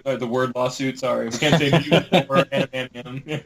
Winter Soldier was my favorite Marvel movie for a long time, and then I don't know, just making this list made me think about things in a different way. Like when it came to rewatchability, ended up taking precedent over certain picks. But Winter Soldier definitely has a more unique, scary story because it could happen. That's the scary part about it. Not the ridiculous technology of it. Like, we're just going to kill everybody. That's a threat. Well, and it made so much sense too for like Cap's story, like where he came from a different America and he's from a different time, and this like America scares him and he doesn't understand it, and like So of course, like, he missed the catalyst that made this country change its mind on privacy over security. Yeah. He missed that entire thing, that entire conversation. So he's still in the mindset of, you don't have the right to do this. Yeah. I still have a right to privacy in terms of property too, in terms of my state of being. I own myself. Yeah, right. You can't fucking do this to everybody because they have a right to themselves too. It's just, obviously it's an old school way of thinking, and it doesn't survive in today's climate. But that's the thing with this movie. We're talking about this heavy shit. It's a superhero movie. It's a comic book movie. Like, it's fucking crazy. It's a movie about a guy who throws a shield that ricochets off of people. Exactly. And the elevator scene is goddamn so brilliant. Good. Oh my god. This came out the same year as Raid 2, and I was legitimately like, wow, that scene could have been put in Raid 2. Well, even the fight with what's his face, technical fighter McGee. George St. Pierre. Yeah, he's really good at the beginning. Like, you're like, wow, and it's so Raid inspired, like with all the knees and stuff like that. Right. And he's using slot. He's using pin shot slot in that. Oh yeah, I could see the fighting style in there. Like and I love that he's like, he says it in French or something. Don't be a superhero or something like that. He says something to him that makes him put the shield down. Yeah. And just like take off the mask and be like, let's just fucking fight each other. Yeah. It's such a great moment. That scene when he's raiding the boat at the very beginning and he just jumps out of the plane without a parachute. Did he just jump out without a parachute? Yeah. And he's like raiding the boat and kicking the shit out of people, and they're flying like against walls and shit. Yeah. That's when you know it's a different movie. That's when you know like this is not the same Captain America. It's so great, dude. It's cool, dude. It's such a cool movie. Yeah, I like it a lot. It's just an all-time great for me. All about questioning authority, and that's Yeah, and they still do it in Civil War, but they do it to a much higher degree. And like the stakes in this movie changed the entire landscape of the Marvel universe. You know, like the stakes were the Shield was they were huge, so high in this movie. Like you Yeah. know. And then Captain America just matters, you know. Those movies matters. Whereas, like, you know, Iron Man 2 and Iron Man is the glue that holds together everything. But Iron Man 2 and Iron Man 3 happens, and it doesn't do anything to push the world forward. You know, like no, it doesn't really add to especially anything. the third one. They are very third one's so personal personal to Tony it's Stark. so personal, absolutely. Yeah, but like he's gonna blow up the fucking the suits. No big deal. Exactly. Because he knows he can rebuild them. He's got fucking robotic arms to do that for him. So who cares? They're actually, as he's blowing them up, they're being rebuilt like at the same time. Like that's our just kicked in the auto gear, you know. Exactly. Yeah, I love that movie quite a bit, so that's why it's so. JD doesn't love it at all, so I assume he has nothing to say. Yeah, I don't love it at all. Just, you know, not at all. Never. Fuck that movie. Do you have anything else to add for the movie? Not anything above what y'all have said, man. I love the action, I love the pacing, and Dude, me too. like you said, the stakes and what it does for the world. I mean, what I love is a good villain that eventually turns into a hero in a later installment. And Bucky starts off as a friend, then he turns into the Winter Soldier, and then he's a Winter Soldier, but he's not like he's not under anybody's command, right? I mean, he's trying not to be, at least, but he's. You know how hard it is for people to acknowledge that their mind is the weakest part of their body, like right. That they're he's at the end of Civil War. control. He's recognizing that he's compromised. Right. And, I mean, it's hard enough for people to admit they have fucking anxiety and see somebody. Oh yeah, right. Right. So imagine being like, I can't do this anymore without killing people. Right. Please put me on ice. Like, that's such a noble thing for Bucky to do at the end of Civil War. I mean, people don't realize it because, of course, it's silly. It's comic book logic. You know, you put him on ice, of course you can, because it's comic book movies. But you got to think about the weight of that decision. Yeah, right. He is a human being who just has just as much right to live his life as we do, but he feels like he can't. You know, he's a burden to society. He's a weapon, a walking weapon, you know? And especially all the debates that Civil War ended up causing, which we can get into that. We're going to get into that very, very shortly, trust me. Since everybody else already listed Civil War, I'm the one that has it left. So we'll talk about all the debates that Civil War stirred up. Oh, did you like that? Great. Oh, good. Okay. Yeah, it was okay. My number 3 is Thor: Dark World. JD, what's your... Oh, man. Oh, wow. By the way, none of the dishonorable mentions I had were MCU movies. At worst, they were okay. Yeah, I agree. Worst, they were passing. They're okay. You know? I will never watch Thor or Thor: Dark World again, you know, but that doesn't mean that they're, like, unwatchable. I do it if I'm in like a binge, like, oh, I want to watch all the MCU movies again, just because I do that sometimes. Like, I'm really in the mood. You got to throw those in there. But... Yeah, you throw those a bone. I really need to you like play go your back phone on your phone and shit, but anything. you do it. You jerk off on another monitor while the other movie's playing on the other monitor. Sure, yeah. Yeah, sure. You're like, sure, yeah, I do that. Yeah, I totally get it. JD, what's your number 3? Put Deadpool at number 3. Oh wow, that's high. fucking high for you. Wow, Pretty high. That's cool, man. Pretty high, but man, that was let's see, that was 2016, right? Valentine's Day. So that's pretty fresh. And brilliant marketing for that time frame like too. Selling it as a love story, where you probably legitimately had couples buy tickets and had no idea what the fuck it was. It was about. Confusing to women that didn't know what that was. Yeah. But yeah, it was funny. It was fresh. It was everything I wanted from that character. And I didn't know a lot about Deadpool growing up because he's relatively. Yeah. I mean, when did he come into the universe? Like early? Yeah, 90s? Late 80s, early 90s. Late 80s? Yeah. Really, not long ago. He was still kind of fringe popular, kind of like Guardians, but he had more of an appeal because he broke the fourth wall. Right. And cussed and shit. Yeah. Man, and that opening sequence, I know the one from Watchmen is memorable, but the one from Deadpool is memorable for me for a different reason. It's just fucking funny as shit.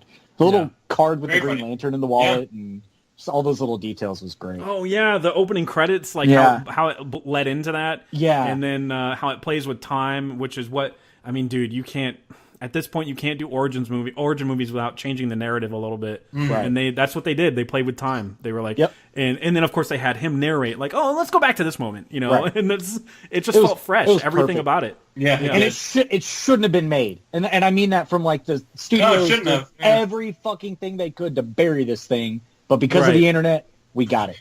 And that's what I respect about it. We shouldn't have this movie, and we do.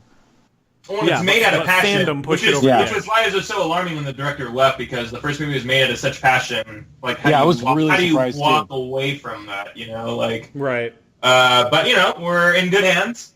And David Leitch, whatever. He directed Atomic Blonde, and after I saw that, I was like, well, Deadpool 2 is like way up my fucking list of most anticipated. Like, not worried about that. As soon as you watch that, Kyle, you'll be like, well, never mind. Deadpool 2 is gonna just give us the best action we've ever seen. It's gonna be fine. Yeah. Whew, that stairwell It's gonna be scene. some of the best action we've seen in a comic book superhero movie. Like, there's just no way, because these guys, David Leitch and who's the other guy who Chaz Stahelski, those guys that did John Wick, the first one, movie, and then they split off so one could do Atomic Blonde and the other one did John Wick 2. Those guys are stunt guys. They know the work. So like they know how action should be captured to where the viewer can follow the movements. Yeah.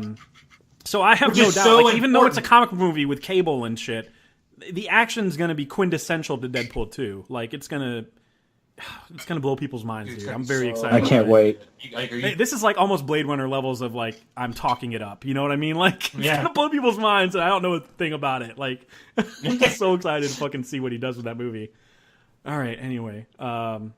I had it on my list at, just to recap, Deadpool was on my list at number 7, and Kyle had it at 9, right? Yeah, I had it at 9, so apparently that's the Iron Man of my list. Kyle hates it. I hate it. Fuck that movie. It should be better, you know? You know, if it were better.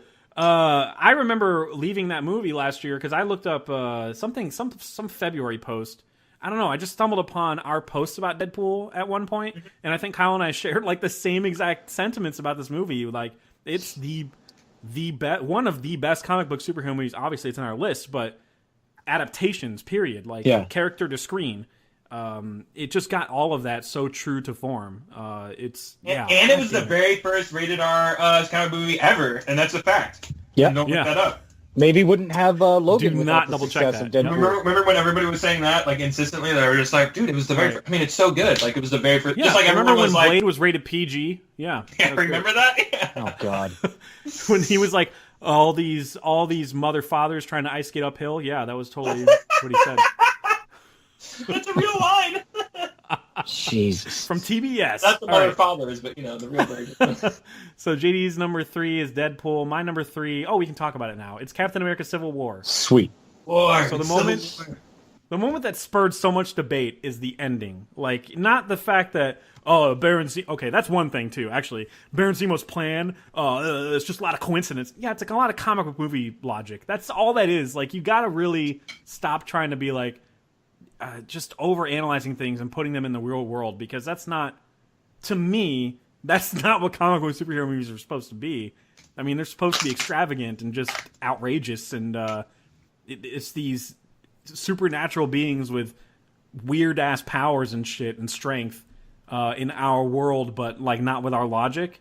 So I don't know, whatever. The Zemo thing doesn't make sense to me, first off. But the second thing, I think Zemo's a great bad guy for being someone who never raised a hand to anybody. I mean, like, he did more damage to the heroes than any other villain in the entire MCU, and he never fucking lifted a finger, like in a combative way, you know? Right. He killed one guy, but it was like an inconsequential doctor or whatever, and it was off screen. Yeah.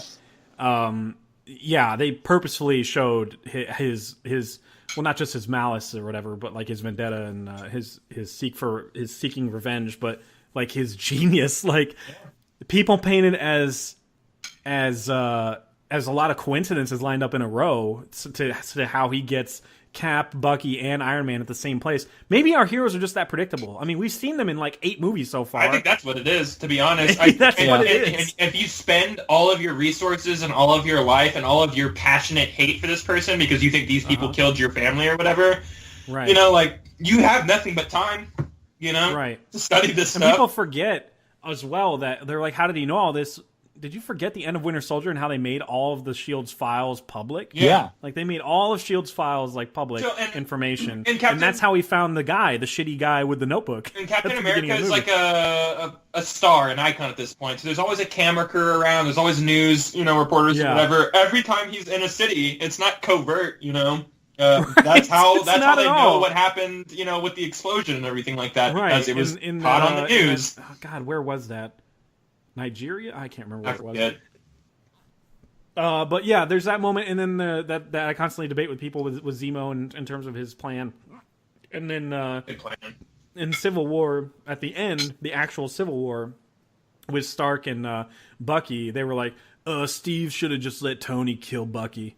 Why? Like, That's his best friend. do you not understand how mental manipulation works in this only world? person Like, he really knows from that time Yeah, is still it's alive. literally now, the only especially with person. Peggy I mean, dead. what's her face just died, Yeah, once Peggy's yeah. dead, man. That's it. Well, and by this movie she is dead, so Bucky is literally the only person he has from his old life. Yeah. Yep. You know, well, people kept saying, and like Tony says in the movie, I don't care, he killed my mom. People are just like, oh, you let him kill his mom. So, and I'm just kind of like, you just don't get it. Like, that's the whole reason that Cap was protecting him, is like, he wasn't doing it of his own free will. Yeah. It's just not a fair assessment of that whole battle when people are like, I've legitimately debated people on this, and that's the whole thing with this movie. It starts a civil war amongst your friends. Yeah. I've hardcore debated people that were calling Cap a bitch for defending Bucky. Come on. He was Seriously, so in the right. He was so in the right, man. Well, because he's because all they're about just like, doing the he right just killed his thing. mom, and I'm like, well, he's seeing someone that's being wrong, that's being set up, that's being used and manipulated, and it's, Right. it's Captain's DNA to like fix that. You know what I mean? Like he's a true hero. Like. And especially if it's his friend, he's got that extra layer of responsibility to do so. So, like, how does it not make sense? Right. And Zemo's smart enough to capitalize on Tony's compulsion and how he's just so impulsive, I should say. Like, he's just like, of course he's going to see that footage, which is somehow... that's the only thing I have a question on. Who fucking shot that footage? Whatever, that's fine. Of course he's going to know that Tony's going to be like... That's true. Right? Of course he's going to know that Tony's going to react passionately and without regard to seeing his parents murdered by Bucky. Of course he knew that was going to happen. Right. Yeah, there's a lot. Oh, man. In that airport scene, we haven't even talked about that yet. Woo. I mean, that's like legitimately... You just walked out and took a piss during that? Yeah, I was like, shit, I missed it. It's the longest piss ever, yeah. Did I miss anything? And everyone's like, what? You missed everything. That airport scene was one, I mean, seriously, the best action superhero piece put the film, period. And I know people point to, that's another thing people bitch about, is the editing, the quick cuts. I could keep up with it in the theater. I mean, yeah, I saw it 3 times in the theater. I caught up with it just fine. Kept up with it just fine. But like everybody getting their moment and stuff in it, much like they do in Avengers. But like in this, it's even more people and new people, like Black Panther and Spider-Man getting their moments, and people came out of that movie just raving about those two. I especially was like, Black Panther's a shit, dude. I can't wait to see his movie. That dude is a fucking badass. So good. To introduce those characters in the world with Iron Man and Cap, where you're already dedicated to these people and you chose your side already, and then to introduce those guys and you're like, well, shit, now we have even more badasses in this universe. There's so much going on, and this movie is rewatchable as fuck, dude. You could watch this all the fucking time. It's so good to watch again.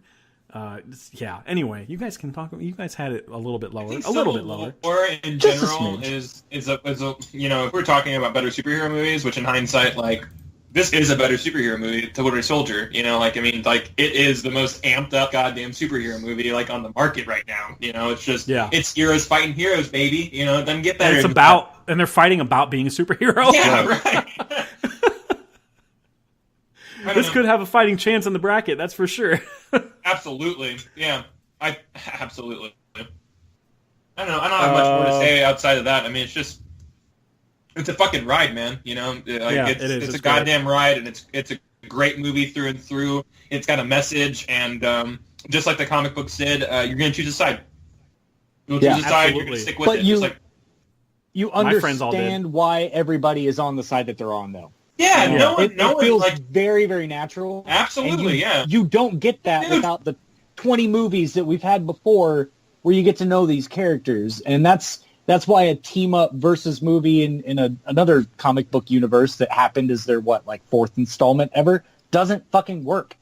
Yeah. It just doesn't work. the conflict isn't real enough. And I this mean, and you get Tony's side. We all got moms, and some of us even love our moms, Absolutely. So it's just it would come down to that. It would come down to that. Like, yeah, it really he would. killed my mom, dude. I'm going to fucking murder this guy. Yeah, exactly. Like, if you're ever at a point where you're having to justify hurting somebody because they killed your mom, you're justified. Yeah, you're okay? just, Right. You're But done. you Yeah. understand, We hear you your side, understand where Cap is coming from, and Absolutely. man, that's what I love about it is that they don't want to be fighting each other. They're just that's just where the world has put them. Oh, and it's heartbreaking when he, like, even though they blow it in the trailer or whatever, when he's like, I thought we were friends or whatever, we were once friends. Like that, it earns it. It earns it. It earns every emotional cue in that movie. And then right after they drill in the serious shit, they pepper it in with Spider-Man and Ant-Man as just like here we go.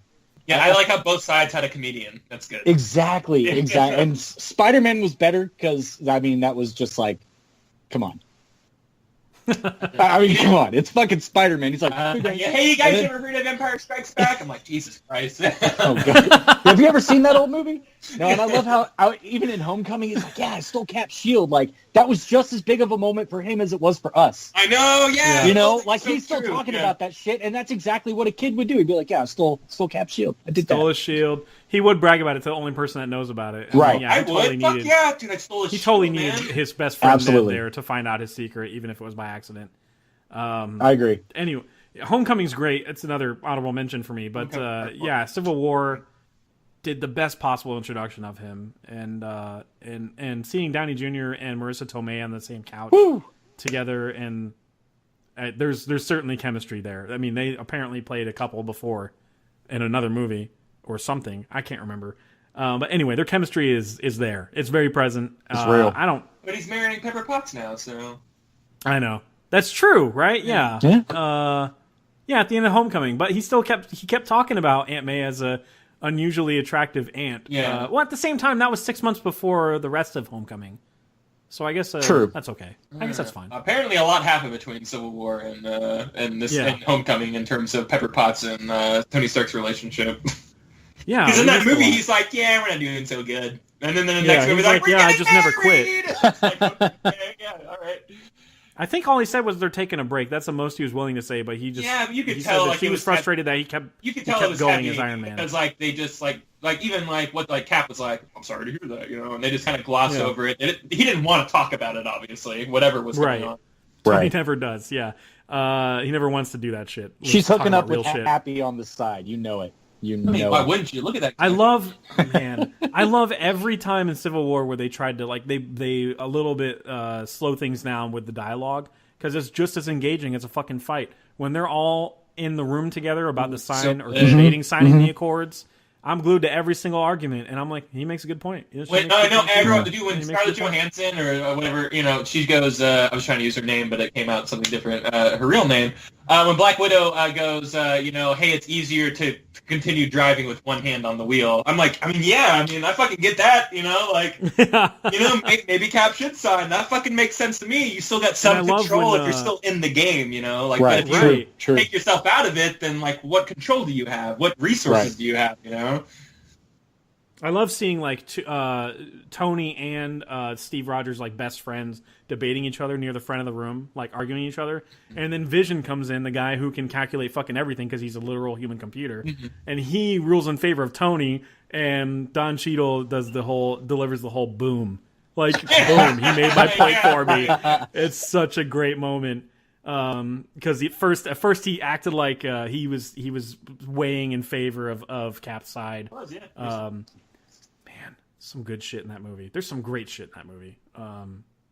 Many great moments. It's just fantastic. It's fantastic. I really love the scene when Cap is in the funeral home and Scarlett Johansson comes up to him and she's just he's like, oh, I thought because they're not on the same side or whatever. She's like, well, I just knew you wouldn't want to be alone right now. Oh man, that scene that killed me. It's powerful, man. It's a superhero movie, but we're 12 movies, 14 movies in. They earn it. We know these characters, we know the relationships, and Civil War is just it capitalizes on every single relationship and moment ever created. I mean, Right. seeing Scarlett Johansson and Hawkeye fight each other, that's great. They're best friends. What are they doing? Yeah. Why are they Right. doing that? In that scene where they're like, "You're pulling your punches," so Yeah. you're pulling your punches or whatever. Yeah. Or I'm sorry, no, that's not what happened.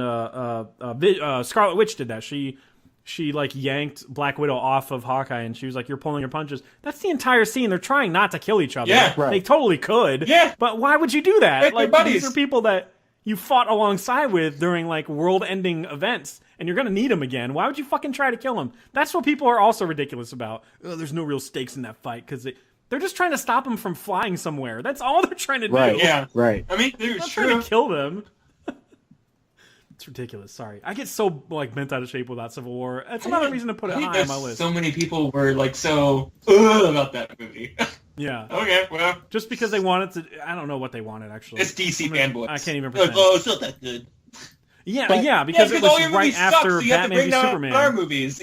Like, Yeah, it was after Batman v Superman, so of course people were like, yeah, it's not that good. Do you bleed? oh, I'm sorry. That movie was what? like that movie was like 10 times the movie that Batman vs Superman was. I'm not even trying to use Right. hyperbole here. It's literally 10 times the movie. Right. Because honestly, what's 10 times 3? So yeah, Batman v Superman probably be number 30 on my list. Sounds about 10 right. times. If there were 30 Divide that by 10, superhero boom, you movies got number out there, 3. yeah, Batman vs Superman would be number 30. Yeah, that's in all. Yeah, that sounds right. That's how that works. All right, so Kyle, you're number 2. My number 2 is pushing it all night, guys. We've been pushing it till the break of dawn. It's The Dark Knight Rises. Ooh. Oh, All right. I like this movie a lot. Let's talk about it. Because it's at number It's 2. okay. That's why I put it there. I like this It's my movie a lot, number man. 5, and it's JD's number 8. So JD again hates a movie. Yeah, Sorry. I'm sorry, guys. I'm sorry. I fucking hate that movie. It's so bad. Might as well put Watchmen in front of it, you know? That's fine. This movie gets so much hate, it makes me angry. I get really up. This is my Civil War, Jeff. I get so angry Yeah. about this movie. I get real bent out of shape, like, talking about this movie to the point where I'm just like, yeah, I'm not going to engage in that conversation. I'm just going to Right. let these people hate. I'm just going to let them hate that thing, and they'll just be wrong, and that's fine. I'm fine with it. I really like this movie, man. You know, like, it's really hard to live up to what The Dark Knight did. You know, like, not only is that, like, maybe one of the better superhero movies. I don't know. I don't want to prematurely say anything. But, like, it's one of the best movies out there, like, ever. Like, ever. Like, it's one of the best cinema. Like, it's good film, you know? Like, and it's just, how are you ever going to live up to something like that again? And, you know, so Chris Nolan tries something different. He tries that epic approach, you know, where, we get, like, what's the time on it? It's like 20 minutes of Batman in this whole movie, or 15 minutes of Batman. Like, he's actually stood up for, like, I mean, it's like a 12% of the movie or something like that. It's really, really, really low. And he dials up the Gotham being a character and, like, everyone else, all the side people being bigger characters, stuff like that. And it turns into, like, a Gotham movie. Like, it's less about Batman and more about, like, the ramifications of Batman's existence and everything like that. And it's just really smart.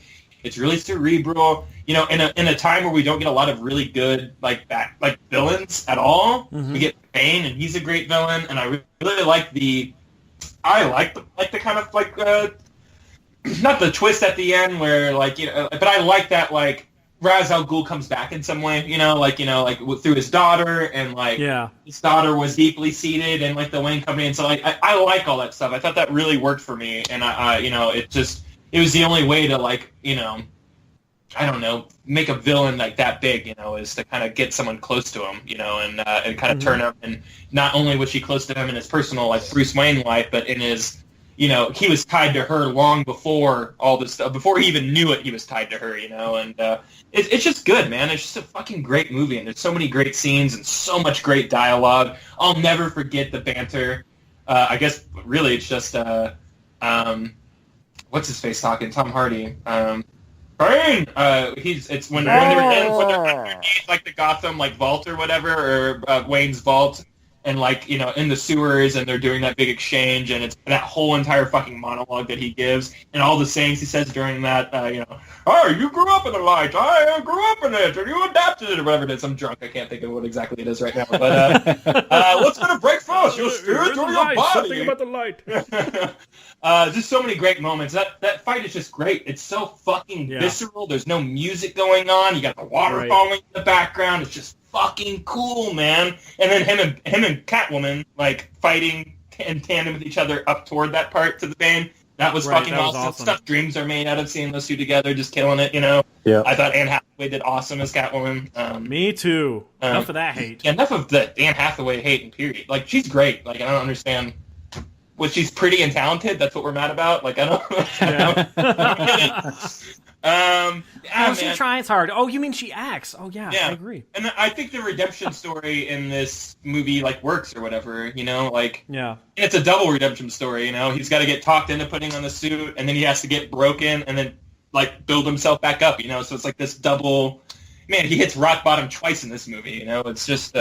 It's fucking cool, man. He's already there at the start of it, and then he hits it again. Yeah. When this movie takes place over the course of, like, almost a year, you know? Like, it's just so much time passes through... People forget that. Yeah, right. I mean, like, whenever they, like, flash forward after Bane and his men take over, that's, like, 4 to 6 months or something like that. It's a long time that, like, passes or whatever. Right. It's whatever it's truly an epic in that sense. Yeah. It takes place over a long period of time. 3 months or whatever, because they say the half-life of the bomb is, like, it's 90 days or something like that. And then by the time Bruce gets back, like, the bomb's about to explode. You know what I mean? So, like, it's about 3 months or whatever. But there are months past before that, you know, like, it's a lot of time passes, and it's just good, man. Just a good flick. Yeah.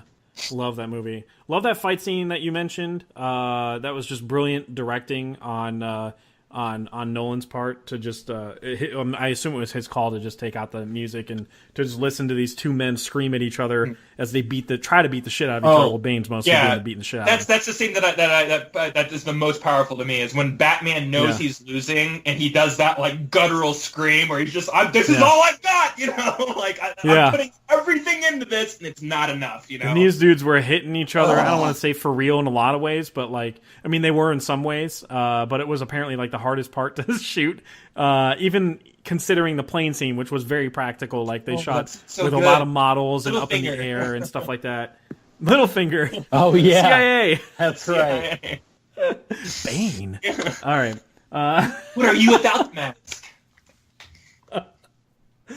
You're a big guy. You need to ask yourself what you want, Bane. At the end with Batman in the daylight, in the riot, fighting in the mob. Yeah. Very, very, very cool. That's supposed to, I mean, to me, supposed to show you his desperation to save his city. Like, he doesn't give a shit about when it is. He's going to save his city. Yeah. And he's desperate to do it now. It's just, because he spent a lot of time trying to recuperate his goddamn back because of Royd Rage Hardy breaking it. I mean, shit, man. I don't like it when people are like, I don't like how he fights in the daytime and stuff like that. They just bitch about every so aspect good, of this man. movie. It's the contrast, you know? Like, he's stepping into the light and, like, doing what needs to be... it's so fucking good. Like, people suck. Yeah. The only thing that's bad about that movie is Marianne Coriander, whatever her name is. Coriander. Kerp. Is her death scene is top 10 worst death scenes in the history of film. I mean, Did you hear what she said about it? Like, recently? She was like, you're not always in control of whatever take they end up using. I like that. So she was like, I didn't think they were going to use that take. Like, it's so fucking I thought funny. that was one of the bad ones, Fair. too. Yeah. No one's just like, that's hilarious. Put it in. It is. Like, it's so bad, it's funny. Like, but it's bad. But yeah, the big moment at the end where he's just like, where he, like, kind of reveals himself to, like, Gordon, you know? God, I love that shit. Right. I get chills. I do too. About it, man. Yeah. And it's not open-ended. People are like, oh, I hate how open-ended it is. Like, is he dead? Isn't he dead? He's not dead. It's very apparent. Like, what? This is not Inception, everybody. Like, it's not a dream that Michael Caine sees him there. Well, Michael, Caine could have just been, like, envisioning them, and it's just what he wanted to see because it's just his version of happiness and moving on. Shut up! Yeah. That scene where Michael Caine, as Alfred, says goodbye to Bruce is heartbreaking. When he tells, like, when he's crying over his parents' grave, you know, my only job is to take care of him. I failed you. I failed all of you. I was like, okay. Keep it together. I guess we're doing this right now. Yeah. And I like there's so much to like about that movie, like the bank heist scene or the heist on the stock exchange or whatever. And that was great. Yeah. There's no money here. Then what are you people doing here? People do it. Yeah. And then Michael Caine trying to get it through Batman, you know, look at him, his ferocity, his training, you know. Yeah. I don't know. Just good, dude. I really like that. You can't move like him. Yeah. Not anymore. Not anymore. Whatever. You walk with the cane. But it's the thing, you can't just tell a guy like Bruce Wayne, who was fucking Batman for a few years, you can't just be like, you shouldn't fight him, he's gonna beat your ass. Like, he's not gonna be, oh, okay, I'll stay home, We'll Alfred. see about that. Yeah. Like, exactly. But Alfred's legitimately trying to tell him, no, I'm being for real, stop it. They're gonna fucking get killed out there. Oh, man. That's what makes that scene even more heartbreaking, is like, Bruce knows Alfred's made up his mind. Yeah. He's gonna leave, and he just says goodbye. God damn it. Oh, you're talking about the scene like when he talks about Rachel's letter. Yeah, right. Really when he's trying to tell him, powerful. the only way you're gonna learn is if I leave you. Yeah. And you have nobody. Right. And it's true. It's fucking true. Well, yeah, and I like the very next scene where he, like, the doorbell starts ringing, and he's like, Alfred? Yeah. Like, yeah. And he just right around the time his company goes to the shitter, he's going to he's going back to Bork Miranda Tate, or whatever you want to call her, Talia, and ultimately she's Talia, ultimately, and she it's for the drinkers, and yeah, he's like she's like, you don't have a key? He's like, I never needed it, because of course Alfred's always there, fucking like opening the door and shit. yeah. It's a great line. I don't know. There's just a lot of great character stuff here, and Tom Hardy.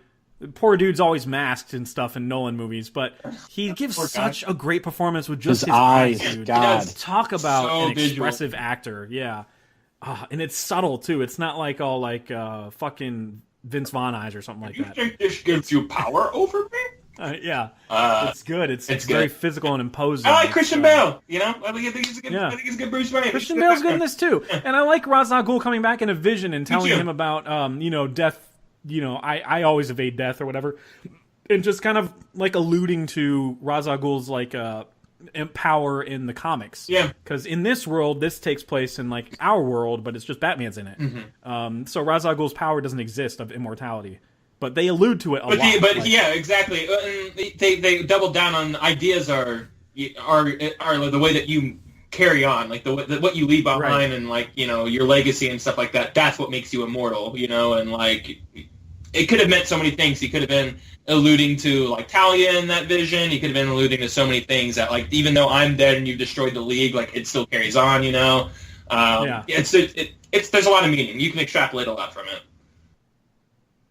Man, great goddamn movie. And JD, do you have anything to add on this one? It's fantastic. I love it. Should have been higher, but it. but it wasn't. Sorry. Best Batman ever, except for our number one. I do really love it though, and I like the follow up to the Joker where it's more of a cerebral dominance. Yeah. And the more physical dominance, like you're actually seeing somebody who is his superior. That's true. So I liked it, and I never noticed the elemental elements. That You makes didn't? sense, Yeah, that's that a you good guys pointed out earlier. But the It's all psychological in the versus the opening physical of too the- is really there for me. It's all in the opening of the movies, like where the symbol comes forward or whatever. And the first one, it's just bats coming and it forms a symbol or whatever. Right. But that you have the villain, you have Ra's al Ghul, and he's like, I'm using gas as a weapon. So I'm just like, oh, gas is like the theme here. Right. And then in the second one, you have the Batman symbol come forward in flames, and then the third one, you have it in ice. And there's got to be something there. I don't know what the fuck it is. I'm Smarter surprised. people are gonna figure it out. I'm They surprised. have the with whole this- ice scene at the end. Yeah, they do. Walking on ice. Walking on ice. Yeah. I don't know Good how I scene, miss man. shit like that sometimes. Oh, man. and they just released, or maybe it's always been revealed, that the Joker scene was originally supposed to be the Scarecrow part. He was going to be like the judge, like that's who originally what he was going to play in that movie. Really? Yeah, I always imagine him being more Son of a leader. Of a bitch. yeah, Wow. yeah. That I'd have to double check that, but yeah, they were saying that that's what they're going to utilize. And that was going to be Maybe- his original only contribution to it. No, I think he was going to have a much bigger contribution, but that kind of part stuck around from the original script and was given to Scarecrow, because it Gotcha. was such a cool Okay. part. It was a cool part, But I mean, it's fair to give it. No, to I him have a Heath feeling Ledger's that Joker absence. was going to be the main bad guy of that new. I was thinking that too, the because new he movie. said at the end of Dark Knight, which we'll talk about maybe, Destined to do that this forever. We're they were destined to do this for a long forever. time. Yeah. Yeah. Fuck. And What could have been? and Joker says something about being in being in a padded cell with all of Batman's friends. I'm telling you, and that's a world building line. Like, look out, because I'm gonna fucking persuade them to break out with me. We're coming for absolutely. And like, I 100% think that if Heath Ledger were alive right now, we'd be on like Batman 6 of like the Nolan. Like Nolan may not still be doing Joker it. origins and maybe shit. He's just like maybe he's just doing it on like a production level or whatever. But like, you know, like we would still be in that universe. It would be like the current DCU. Like, I really truly believe all that. I really do. But man, you know, I can't disagree with that. I can't disagree with that at all. They wouldn't just abandon that. They wouldn't abandon, like, you know what I mean? I would when like you call to see that what quits. that reality looks like. I really would. All of Mandela effect, take us. All right, so we move on to JD's number 2. Yeah. Well, we pushed it far, but we're here. Let's talk about Logan. Oh, thank God. Let's do it. I was gonna say, if that's your number 1, No, come on, dude. come on. No, it's not number 1, but man, this is one of my favorite movies of this year for sure.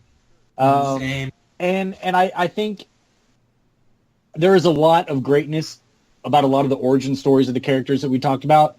But now that we're 15 almost years into this world building, it's nice to see a good send off and something that's told without a sequel in mind, and something that's just tying up a franchise, and especially one that has not gotten its proper treatment in its individual installments over the last 2 or 3, pretty bad for that character outside of the ensemble stuff. I mean, shit. I like the Wolverine, but you know. Yeah, the Wolverine is fine. It's not, it's not everything that character deserves, you know.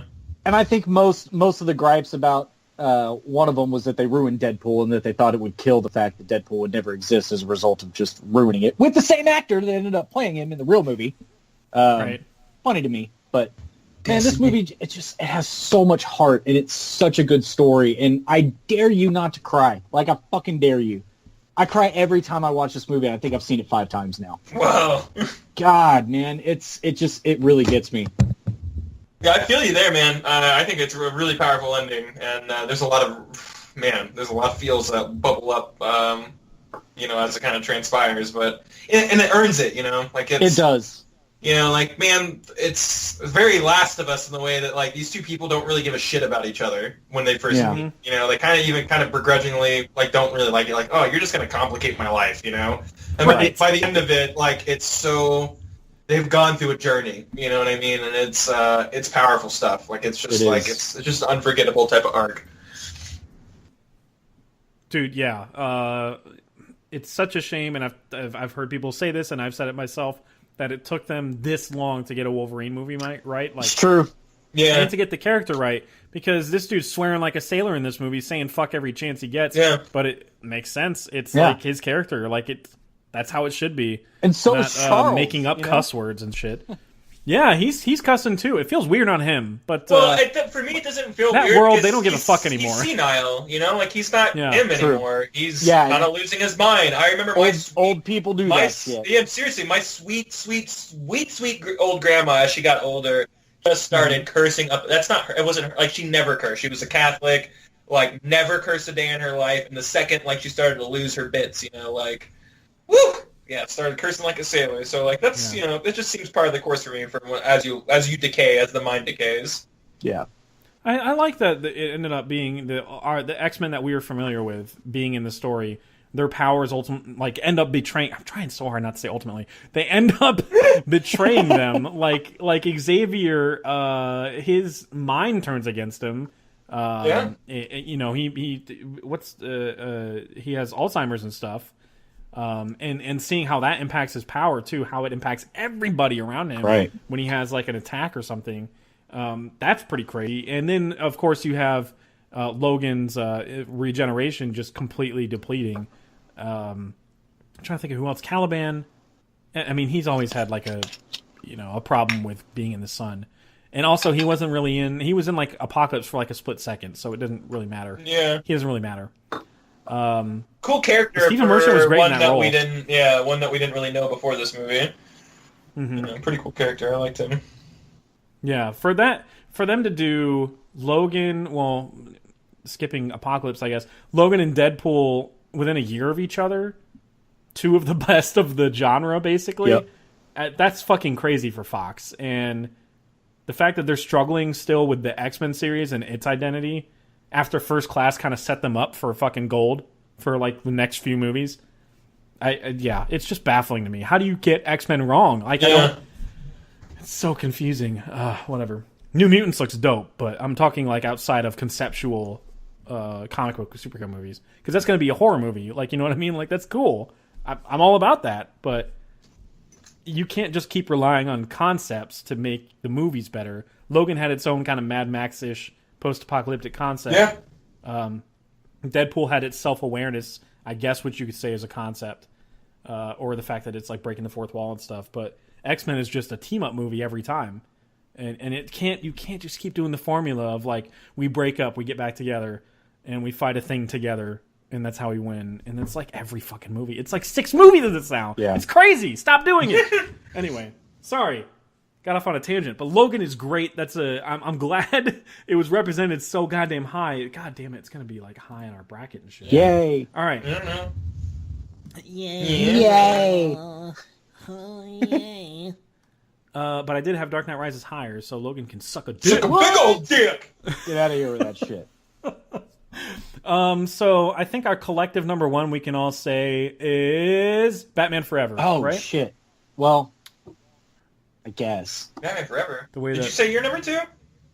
I didn't say my number 2. Yeah, I was gonna say. Did we I'm even like, talk was about it- Deadpool? it was- Why do I feel like we didn't talk about Deadpool? Did we talk about Deadpool? We've talked about Deadpool, but we haven't Yeah. talked about Avengers yet. I was gonna say. I was like, did Jeff not put Avengers on his list? And we just No, forgot? that's Avengers is my number 2. yeah, that's what we haven't talked about yet. You Yeah. push that shit. Yeah. you Okay, pushed hard. so the Avengers, clearly I'm talking about the movie that Sean Connery did as his last movie. Uh huh. Yeah. I am the Avenger. Yeah. I am an Avenger. That's not Sean Connery. Anyway, Yeah, Uma Thurman's don't know what great that in was. that, right? Sometimes you just have to slap a woman. Okay, I'm sorry. it's the only impression we know to say, like, because he said that for real. But yeah, I love superhero team-up movies done right. And look, Civil War is done great, and especially because there's a rift there. But Avengers, it had this mountain of a task ahead of it. Like, how It did the unthinkable. are you going to have these heroes that don't make any sense together? They do in comic books, of course, but they don't make any sense together in the movies in the individual movies that we saw them in. How are you going to unite them? That's fucking crazy. Yeah. Like, Thor doesn't belong in this world. Loki doesn't. What the fuck? How are you going to pull this off? And of course, they do it by bringing in Joss Whedon. Of course, Yeah. that's how you do it.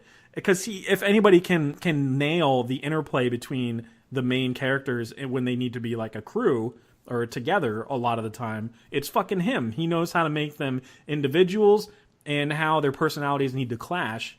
It's just perfect in like every sense of the word. It's honestly the one that's on this list that I've watched the most.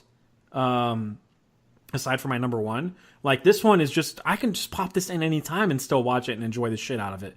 The action is top notch, dude. You're seeing people that you really didn't even think could pull off anything as individuals. Like Hawkeye's got some badass shit where he's just blindly firing It's got some of the arrows and best, making people scenes in that explode. movie. I mean, Yeah, that circle around scene is amazing to me, or shot. It I was guess so good they did it again in the sequel.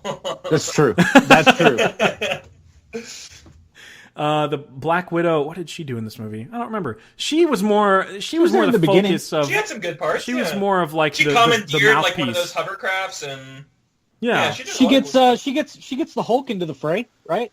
yeah. she does. Yeah, she does. But yeah, she's more of like the mouthpiece of the Avengers when it comes to talking to like the villains and stuff. Like her interaction with Loki is fantastic. Yeah. She's trying to get in his skin, but she's a spy. She can be cold as ice or pretend that she's affected by his words. She can do it masterfully because she's been doing it for years. She was trained to do it. So for her to pull out of him his plan without even realizing it, when he's like, "What?" Like he's like, "What? How the fuck did she figure that out? Like, how did she get that out of me? That's crazy." But it's too late by that point.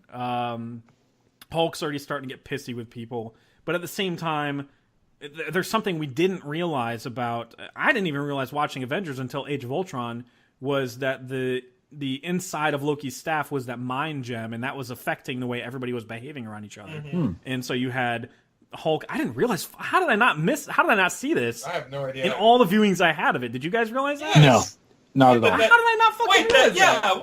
that's why everyone's mind was being taken over, because he had the mind gem?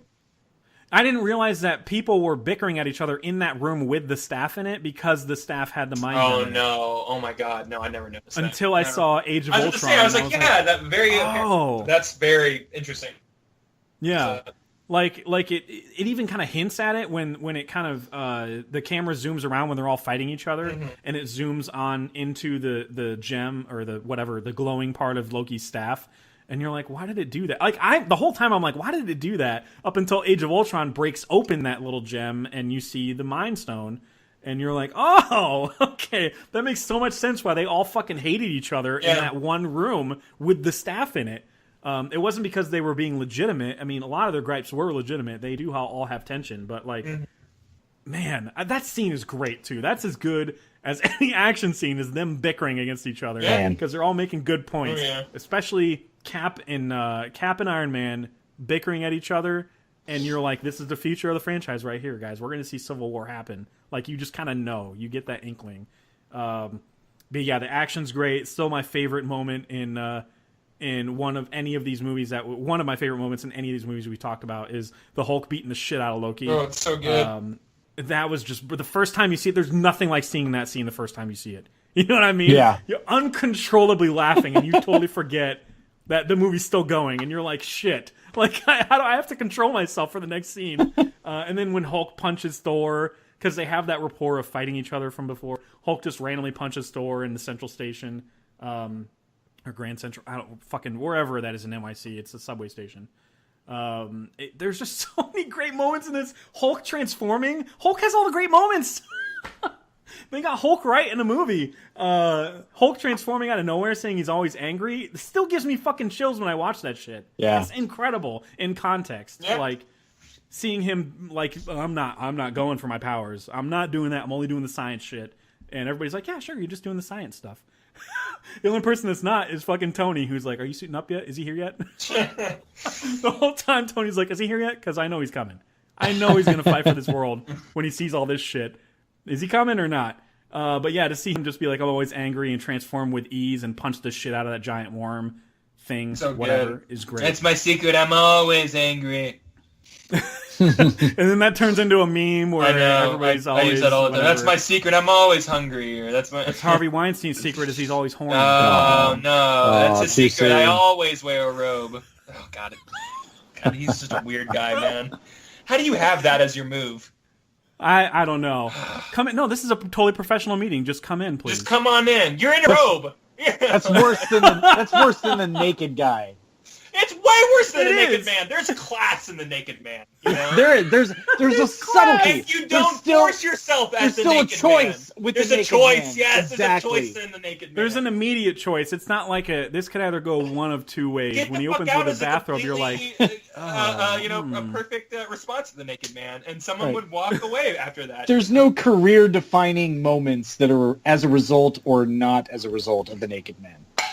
Bastard. Yeah. Fuck that guy. I will say I just restarted watching How I Met Your Mother during like my handheld gaming time, and man, what a fun show. Super Mad is leaving Netflix, right? Yeah, it's on Hulu forever though, so who cares? Mm-hmm. I'm glad I talk to you guys on a daily basis to tell me how awesome Hulu is. Hulu's the shit. Because now I'm all over. Way better than Hulu's good in terms of like the shows that we enjoy. Netflix is going to have our our awesome Yeah, it's gonna have great movies. Original content. Netflix wins every day, but just everyday, weekly shit. Hulu for sure. I'm glad I got on the train. And South Park, 21 seasons of South Park. You know how hard it is to get locked down? Like that's so cool. Anyway, that's my number 2 is Avengers. So we've all gone through our list, right? Why am I blanking on talking about Deadpool at all? Yeah, we talked about Deadpool. We talked about the credits, how cool they were. We talked about, I guess we didn't talk about it too terribly long, but yeah, we talked about it. I'm fucking crazy. Anyway. All right, cool. Well, our number 1 is, again, it's Batman Forever. Yeah. Yeah, so actually I like Batman and Robin more, but I conceded to choose Batman Forever. Which one has more bat nipples, though? Batman. I think that's really Robin, for sure. I mean, that's the one where the bat nipples came into effect. I'm gonna go with the origin story of the bat nipples. I think it's good world building with that shit. Don't get sick, you'll get a cold. Oh my god! I'll Jesus charge it on my Christ, bat those card. lines. Never leave home without it. I'll charge it on my bat card. That's something straight out of Lego Batman, but it belongs in Lego Batman. Exactly, You know what I mean? yeah. Like, that's so fucking Joel Schumacher, stupid. he's like, I was just trying to make an Adam West style live action Batman movie. I'm like, shut the fuck up. No, Make you were the trying to Bat- make your movie appealing to 3-year-olds. That's all you were trying to That's do. what it you was, and fucking he said that in like I watched like a Dark Knight Rises when they did a special feature. They did one about all like the Batmobiles and stuff, and Joel Schumacher was interviewed for that shit. Yeah. I mean, because he's still a Batman fan, but like, and he says multiple times like, you know, I tried to make toys for kids. That's how he talks. He's fucking weird. Yeah. It's just, yeah, I just didn't like his take at all. I don't think anybody His did. fucking bat Batman car. and Robin. Oh my god, the car. If it were, they could literally remake Batman and Robin all Legos and it would be funny. yeah, That's Like it would just really Lego good. Batman and Robin, and I would be like, yeah, this is actually funny now, and it makes sense. It's just sad whenever like the feud between Jim Carrey and Jones or Yeah, whatever. Tommy Lee Jones. Tommy Lee it's Jones, yeah. more interesting than the actual movie that they were in. Like, I wish Tommy Lee Jones is like the one actor or one of a couple actors that like I want to learn how to do an impression of because he's got such a distinct. well, I don't Like know. voice Yeah, there's and- no way I could be able to do that. Yeah, there's just no fucking way. It's just how do you do it, kid? I don't know how you do it. Let me tell you something, Jim Carrey. Between you and me, I don't like it. Yeah, I cannot. What did he say? I cannot sanction your buffoonery. Yes. You can't make that up. He actually said that to him. I can't sanction your buffoonery. Wow. Whoa. Oh man, must have been an intense shoot. That's for sure. He said that was the very first time Oh, they ever boy. walked up to each other. He's like, I don't like you, and I don't want you to talk to me whenever we're not on scene together. Wow. Yeah. So this was like. Oh, Yeah, man, Tommy. this was Yeah, like Tommy Ace Jones was like Ventura, Liar, hated Liar. him. Like they weren't. They didn't share a scene together, and that's what like like hated each other from like the second they met each other. Wow. Damn. Jim Carrey seems to be a little more like the good guy in the situation though, because he's like. I agree with He's that. like, I don't yeah, know. but Tommy I Lee Jones I has don't done so know much what- notable what's his stuff. wrong. I'm always collide sometimes. That's just the way it is, and I wish him all the best. And he seemed to have a great career, so you know that's great. And I'm like, oh, good guy, Jim Carrey. Good Yeah. guy, And- good and fucking Jones weird is guy, like, woke. Fuck that Woke Jim guy. Carrey. He's a fucking weirdo. You know, fucking Yeah. comedy man. You know, fucking in living color bullshit. You know. Oh, it does want to make people laugh. I don't want to make people laugh. I can't do Tommy Lee Jones. I really wish I could. But that's all it is. You just got to talk fast with an accent. Yeah, that's pretty good. I would say it's pretty good. I'll get there. I'll study him. I will literally study for this podcast, and there's going to be like a montage of intense music as I do it. All right. But no, for real, our number one is The Dark Knight. Oh yeah. It's That okay. movie. Duh, duh, duh, duh, duh. Rachel. Where is she? Where is she? You have nothing. You chose to the wrong bargain one. with.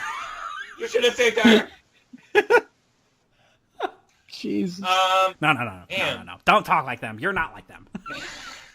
All right. Dude, you guys have got to see this YouTube video. This movie can be analyzed in every which direction. We love it. Most people do. Yeah. Let's be honest. There's not really much to dive into there. But you guys see this YouTube video I watched called like Script to Screen, and it follows the script, like scrolls down the script as the interrogation scene happens, and you see how much was on the screen that wasn't on the paper, Yeah. like in terms Dude, of that guy- Heath Ledger's lived that mannerisms role. and stuff. Yeah. And Batman too, like don't start with the head. The victim gets all fuzzy. Yeah, anyway.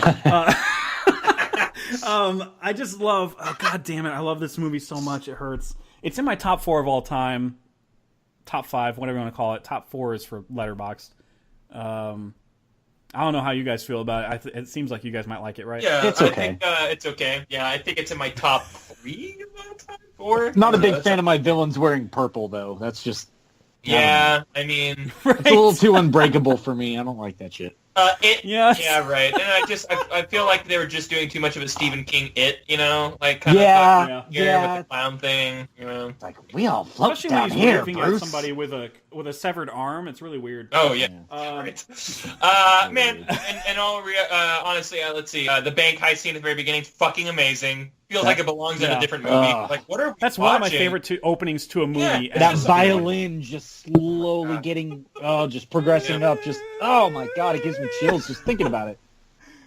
And the bus. Who would have guessed that would have been a theme for a villain? Like it would just, hey, let's just make it one note, but it's just like, let's make it every note possible, but it just gets higher and more uncomfortable to listen to as you watch it. How about that? It's a brilliant score, man. Hans Zimmer is a goddamn god in musical scores. He is. I mean, Dark Knight Rises somehow is a better score than Dark Knight. It is. Like he listened to nothing but chanting, like, and he was like, oh, I think he fielded the internet actually, like, hey, internet, what sounds cool? And they kind of told, like, he found a language where the word rise sounded cool, and it just the chanting in it and how it ended up determining like the whole pulsing feel of that movie, like like it's just God, that's such a good movie. Theme. Didn't have that before. I love that fucking theme, dude. It's so good. Yeah. It's so good. It makes me think of Bane. It makes me think of somebody, an opposing force, making me lose control over my situation and shit.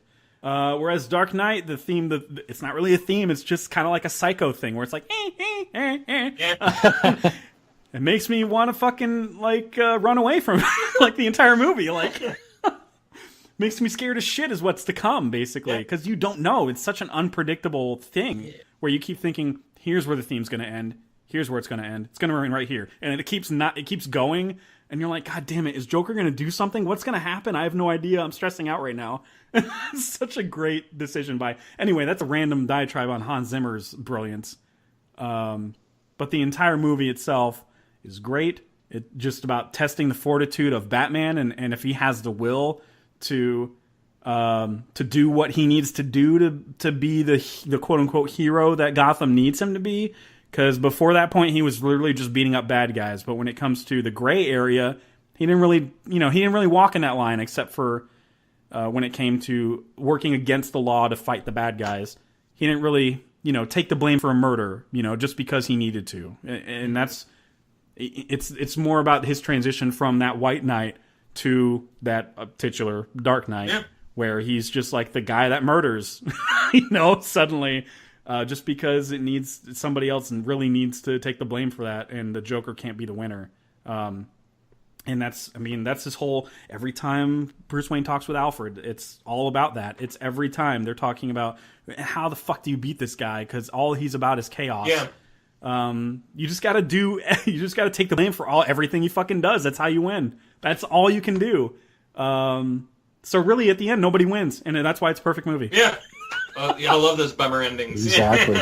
Right? So yeah, who turned out good in this situation? Nobody. Mm-hmm. Yeah, everybody is in a worse place at the end of this movie. Right. Like, you have Harvey Dent, who's, what do you call it? Deceased? Yeah, he's dead? How you say, dead? Oh, he dead. Oh, he dead. Old man Gary. Gordon has this whole situation that he has to. I mean, his family went through this traumatic experience with Harvey Dent that they have to lie about now. Right. Imagine what he's going through with his family. Sure. He can sustain it like Batman can, though. Those are like the hardened men that can make the tough decisions. Mm-hmm. And then, of course, Batman's dealing with the wear and tear of being Batman for, 4 years? I think this is, 4 years after Begins. So those injuries make sense. Don't apply your math to me. It makes sense. He's falling off of buildings. I mean... Right! Yeah, he gets hurt, guys, Yeah, and he's running really shittily at the end of Dark Knight. He's not I'm just going to run to my Batpod and drive away. He's clearly injured. He's got a robot knee brace on, that helps him just get around.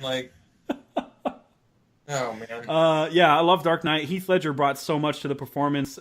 Where you guys got to watch the documentary. I Am Heath Ledger. I will. Guaranteed, you'll cry your fucking eyes out. That's for sure. But they talk about Dark Knight in such a way where his friends discuss Heath revealing the voice to them for the first time and how they got chills and almost cried because it was just like such a oh man, it was just like to be the person that first heard that voice. Like his best friend heard it, and when he said, "Do you want to see a magic trick?" and he was like, "Oh my god."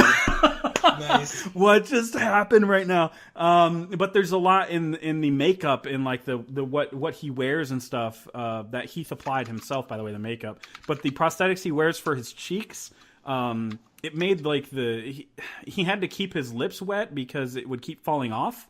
So he came up with licking his lips as a character trait, and it fits. He just invented that on the fly, and it works. But he's actually doing it for a practical reason. That's crazy. That's fucking crazy. That's awesome. Heath Ledger.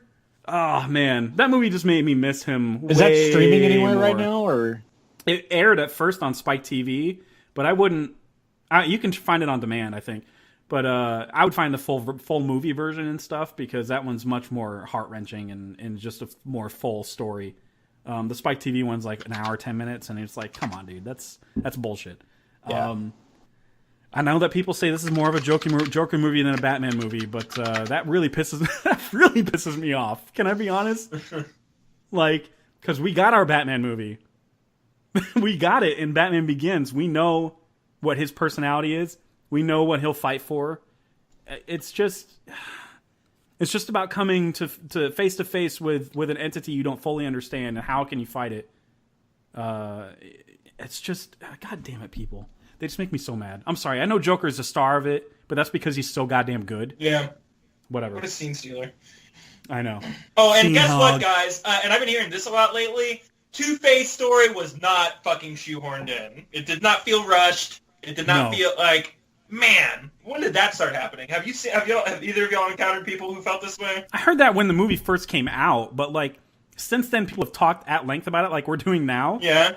That, like, how can you even think that anymore? I don't know. I'm seeing it a lot recently. I never heard it whenever that first came out. But I wasn't wasn't talking about movies in this way whenever that movie first came out either. So, but like, I see that a lot, especially on that Collider thing or whatever, that movie group that we're in.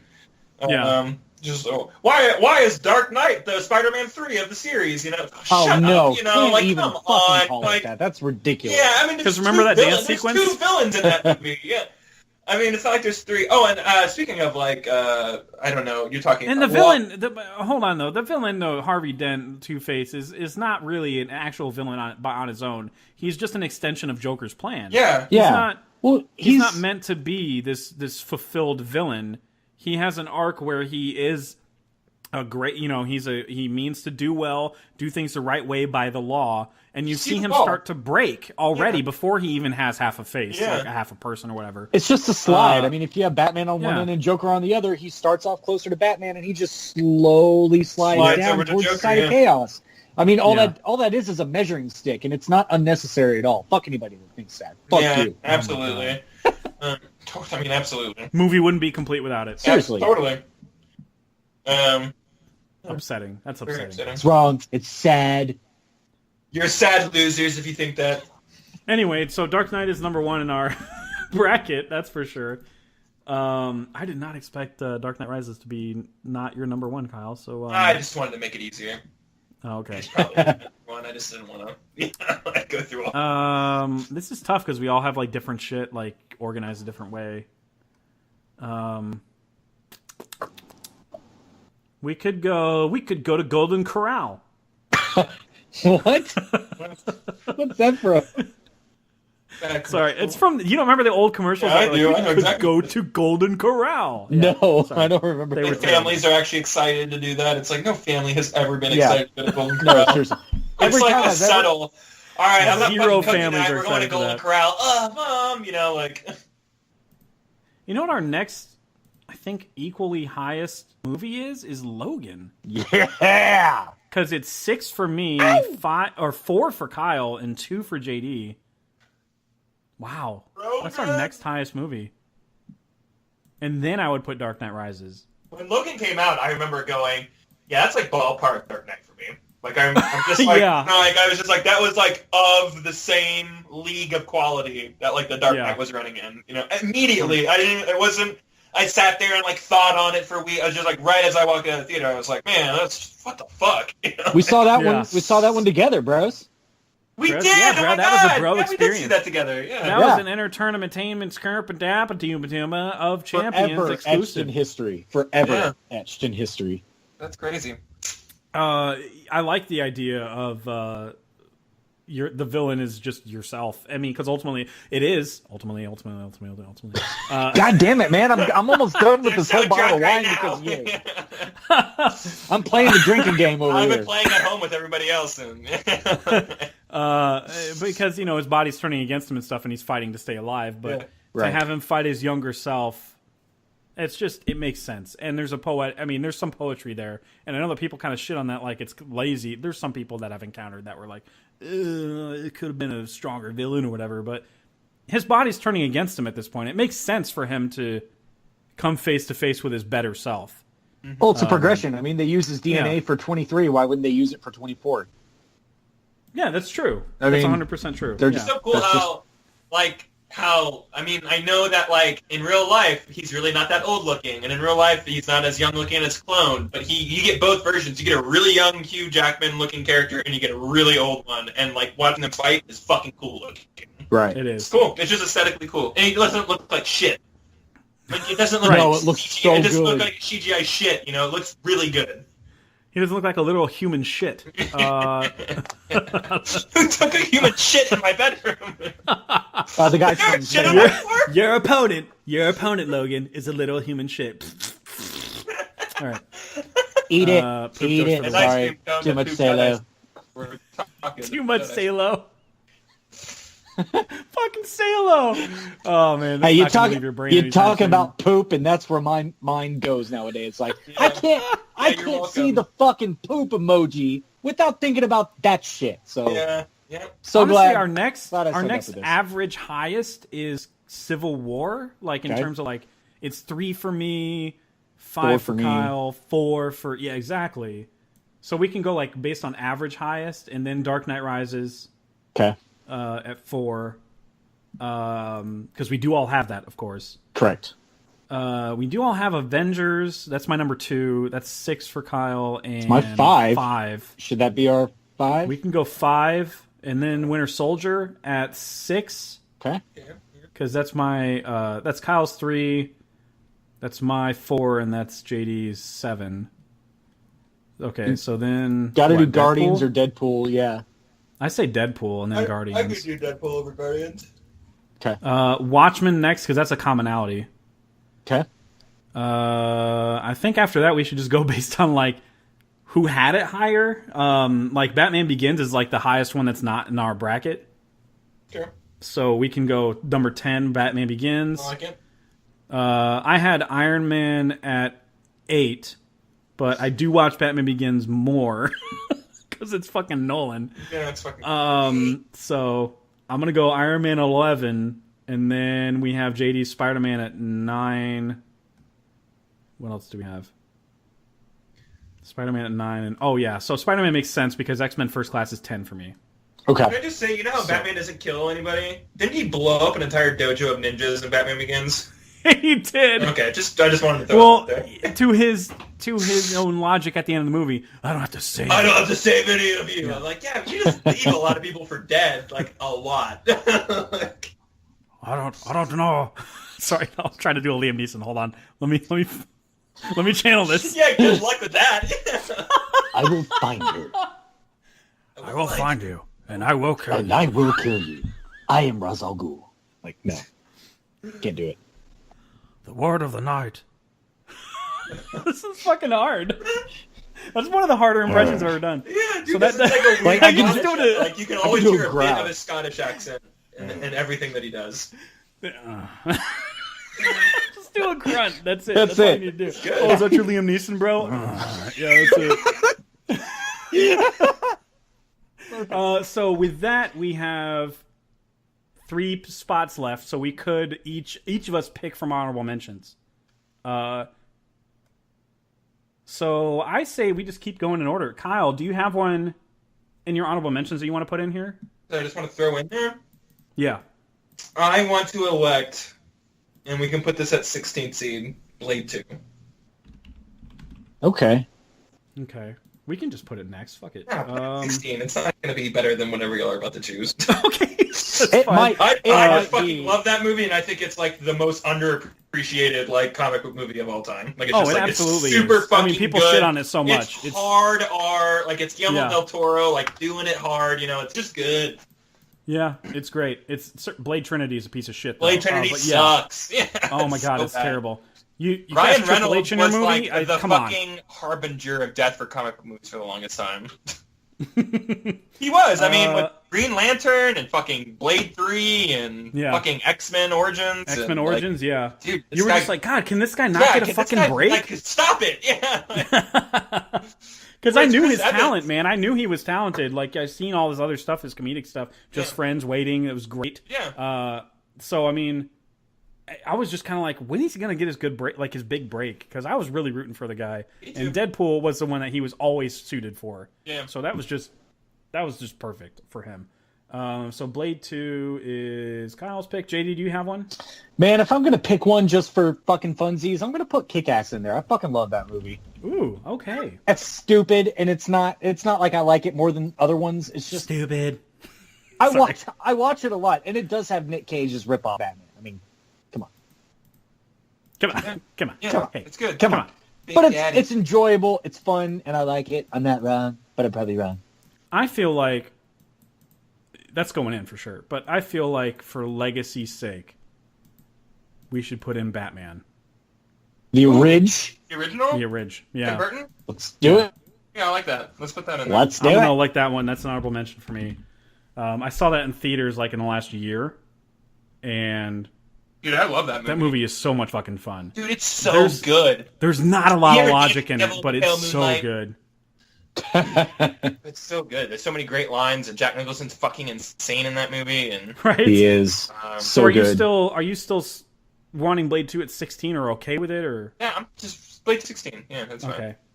I mean, We I can put Kick-Ass. It doesn't fucking matter, dude. Kick-Ass or Batman. I'll just put Batman at 14 because of Yeah. you know It's it kind of better. kicked off It's a this better renaissance movie. of Come dark on. It's a superhero better- movies. Absolutely a better movie. Yeah, so that fills out our 16. I'm honestly just going to leave it on Letterboxd at EoC Pod. You guys can find us there, letterboxd.com. EoC Pod, you can kind of figure out how that's spelled. We put the list up there. I'm just going to kind of leave it there and not even pre-fill out the bracket like I normally do. Okay. And we're just going to together figure out what fights what. And we're all going to be like, oh, fuck. Well, I'm At into the that. same time. Man, I don't know where I'm going to go with some of these. I really don't. Yeah. Like, head-to-head? Really? It's really tough to go against Dark Knight because it's our number one, but like you have to think of like what it means to be. I think this is the only thing we can come up with to try and make it an even playing field for all of them. Is what movies that analyze what it means to be a superhero and if it feels more. I don't know, because Dark Knight's very villain focused, right? Yeah. True. True. So that's the only thing I could see going against it, I guess. Well, in and the that bracket. it exists in the real world, so there's not a lot of Yeah. comic book superhero elements. You know, there's not superpowers. As an adaptation, or- it's not 100% what you see from the comics. It's just there's really there's fucking things good. that you can start building cases against it. yeah. I mean, I probably So we won't. do want to make it fair. I'm not saying we should just eliminate Dark Knight from everything just because it's No. our number one. No way. I'm just saying we should keep things interesting and debate it out for sure. Yeah, let the conversation flow. Exactly. So look forward to that next week on Entertainment James, I guess. And you can find me on Twitter at Jeff Woody, WIDDY. Kyle, where can people find you? You can find me over at superpowers.com, and you can find me on the Twitch channel with the same name, and you can also find me nowhere else because that's about it, and I don't do anything else, and I do Twitter, so you can find me on Facebook. That was brilliant because you actually said shit. I just trailed off. That was so good. JD, how you doing? Oh, you're doing Liam Neeson, bro. Okay. Fuck you. I will find you, and I will kill you. I will find you, and I will kill you. I'm gonna work on this. Let's do Yeah, this. you know what? Me too. Let's Me do too. it. Me too, Let's me too, have me too, let's me too. have a Liam off. Go Liam Liam off? Okay. Yeah. So for the next episode, stay tuned not only for the bracket, but for a Liam off, which is, I'm sure, never been done on this podcast before. Never. Ever. By the way, you know what my favorite part of Logan is? Where the X-23 finally starts talking. Yeah. And he goes, shut the fuck up immediately. So true. Goddamn. Like the whole time he wants her to talk, and then he's like, shut the fuck up. It's so good. All right. Anyway, that's this week's episode. Stay tuned for next week. This one's much lighter than the... How is this for a palate cleanser for most disturbing movies? Jesus, we needed it so much. Yeah, but I'm still fucking thinking about all that shit. Right? So it's not gone. Literally, brought that up shit Salo is earlier. not gone. After the tournament, we have 2007 video games, and then we'll do we'll get in the Christmas/Thanksgiving mood. We'll do holiday movies in that time frame. Not necessarily holiday movies like, oh, well, my number 6 is Patriots Day because it's a holiday. It's not. No. It's like the holidays, like as we know it. We're the holidays, right? Let's be PC about this. Happy holidays. That's what we're talking about. Right. Kwanzaa. All right, so stay tuned for that, and see you guys later. Skirt dear.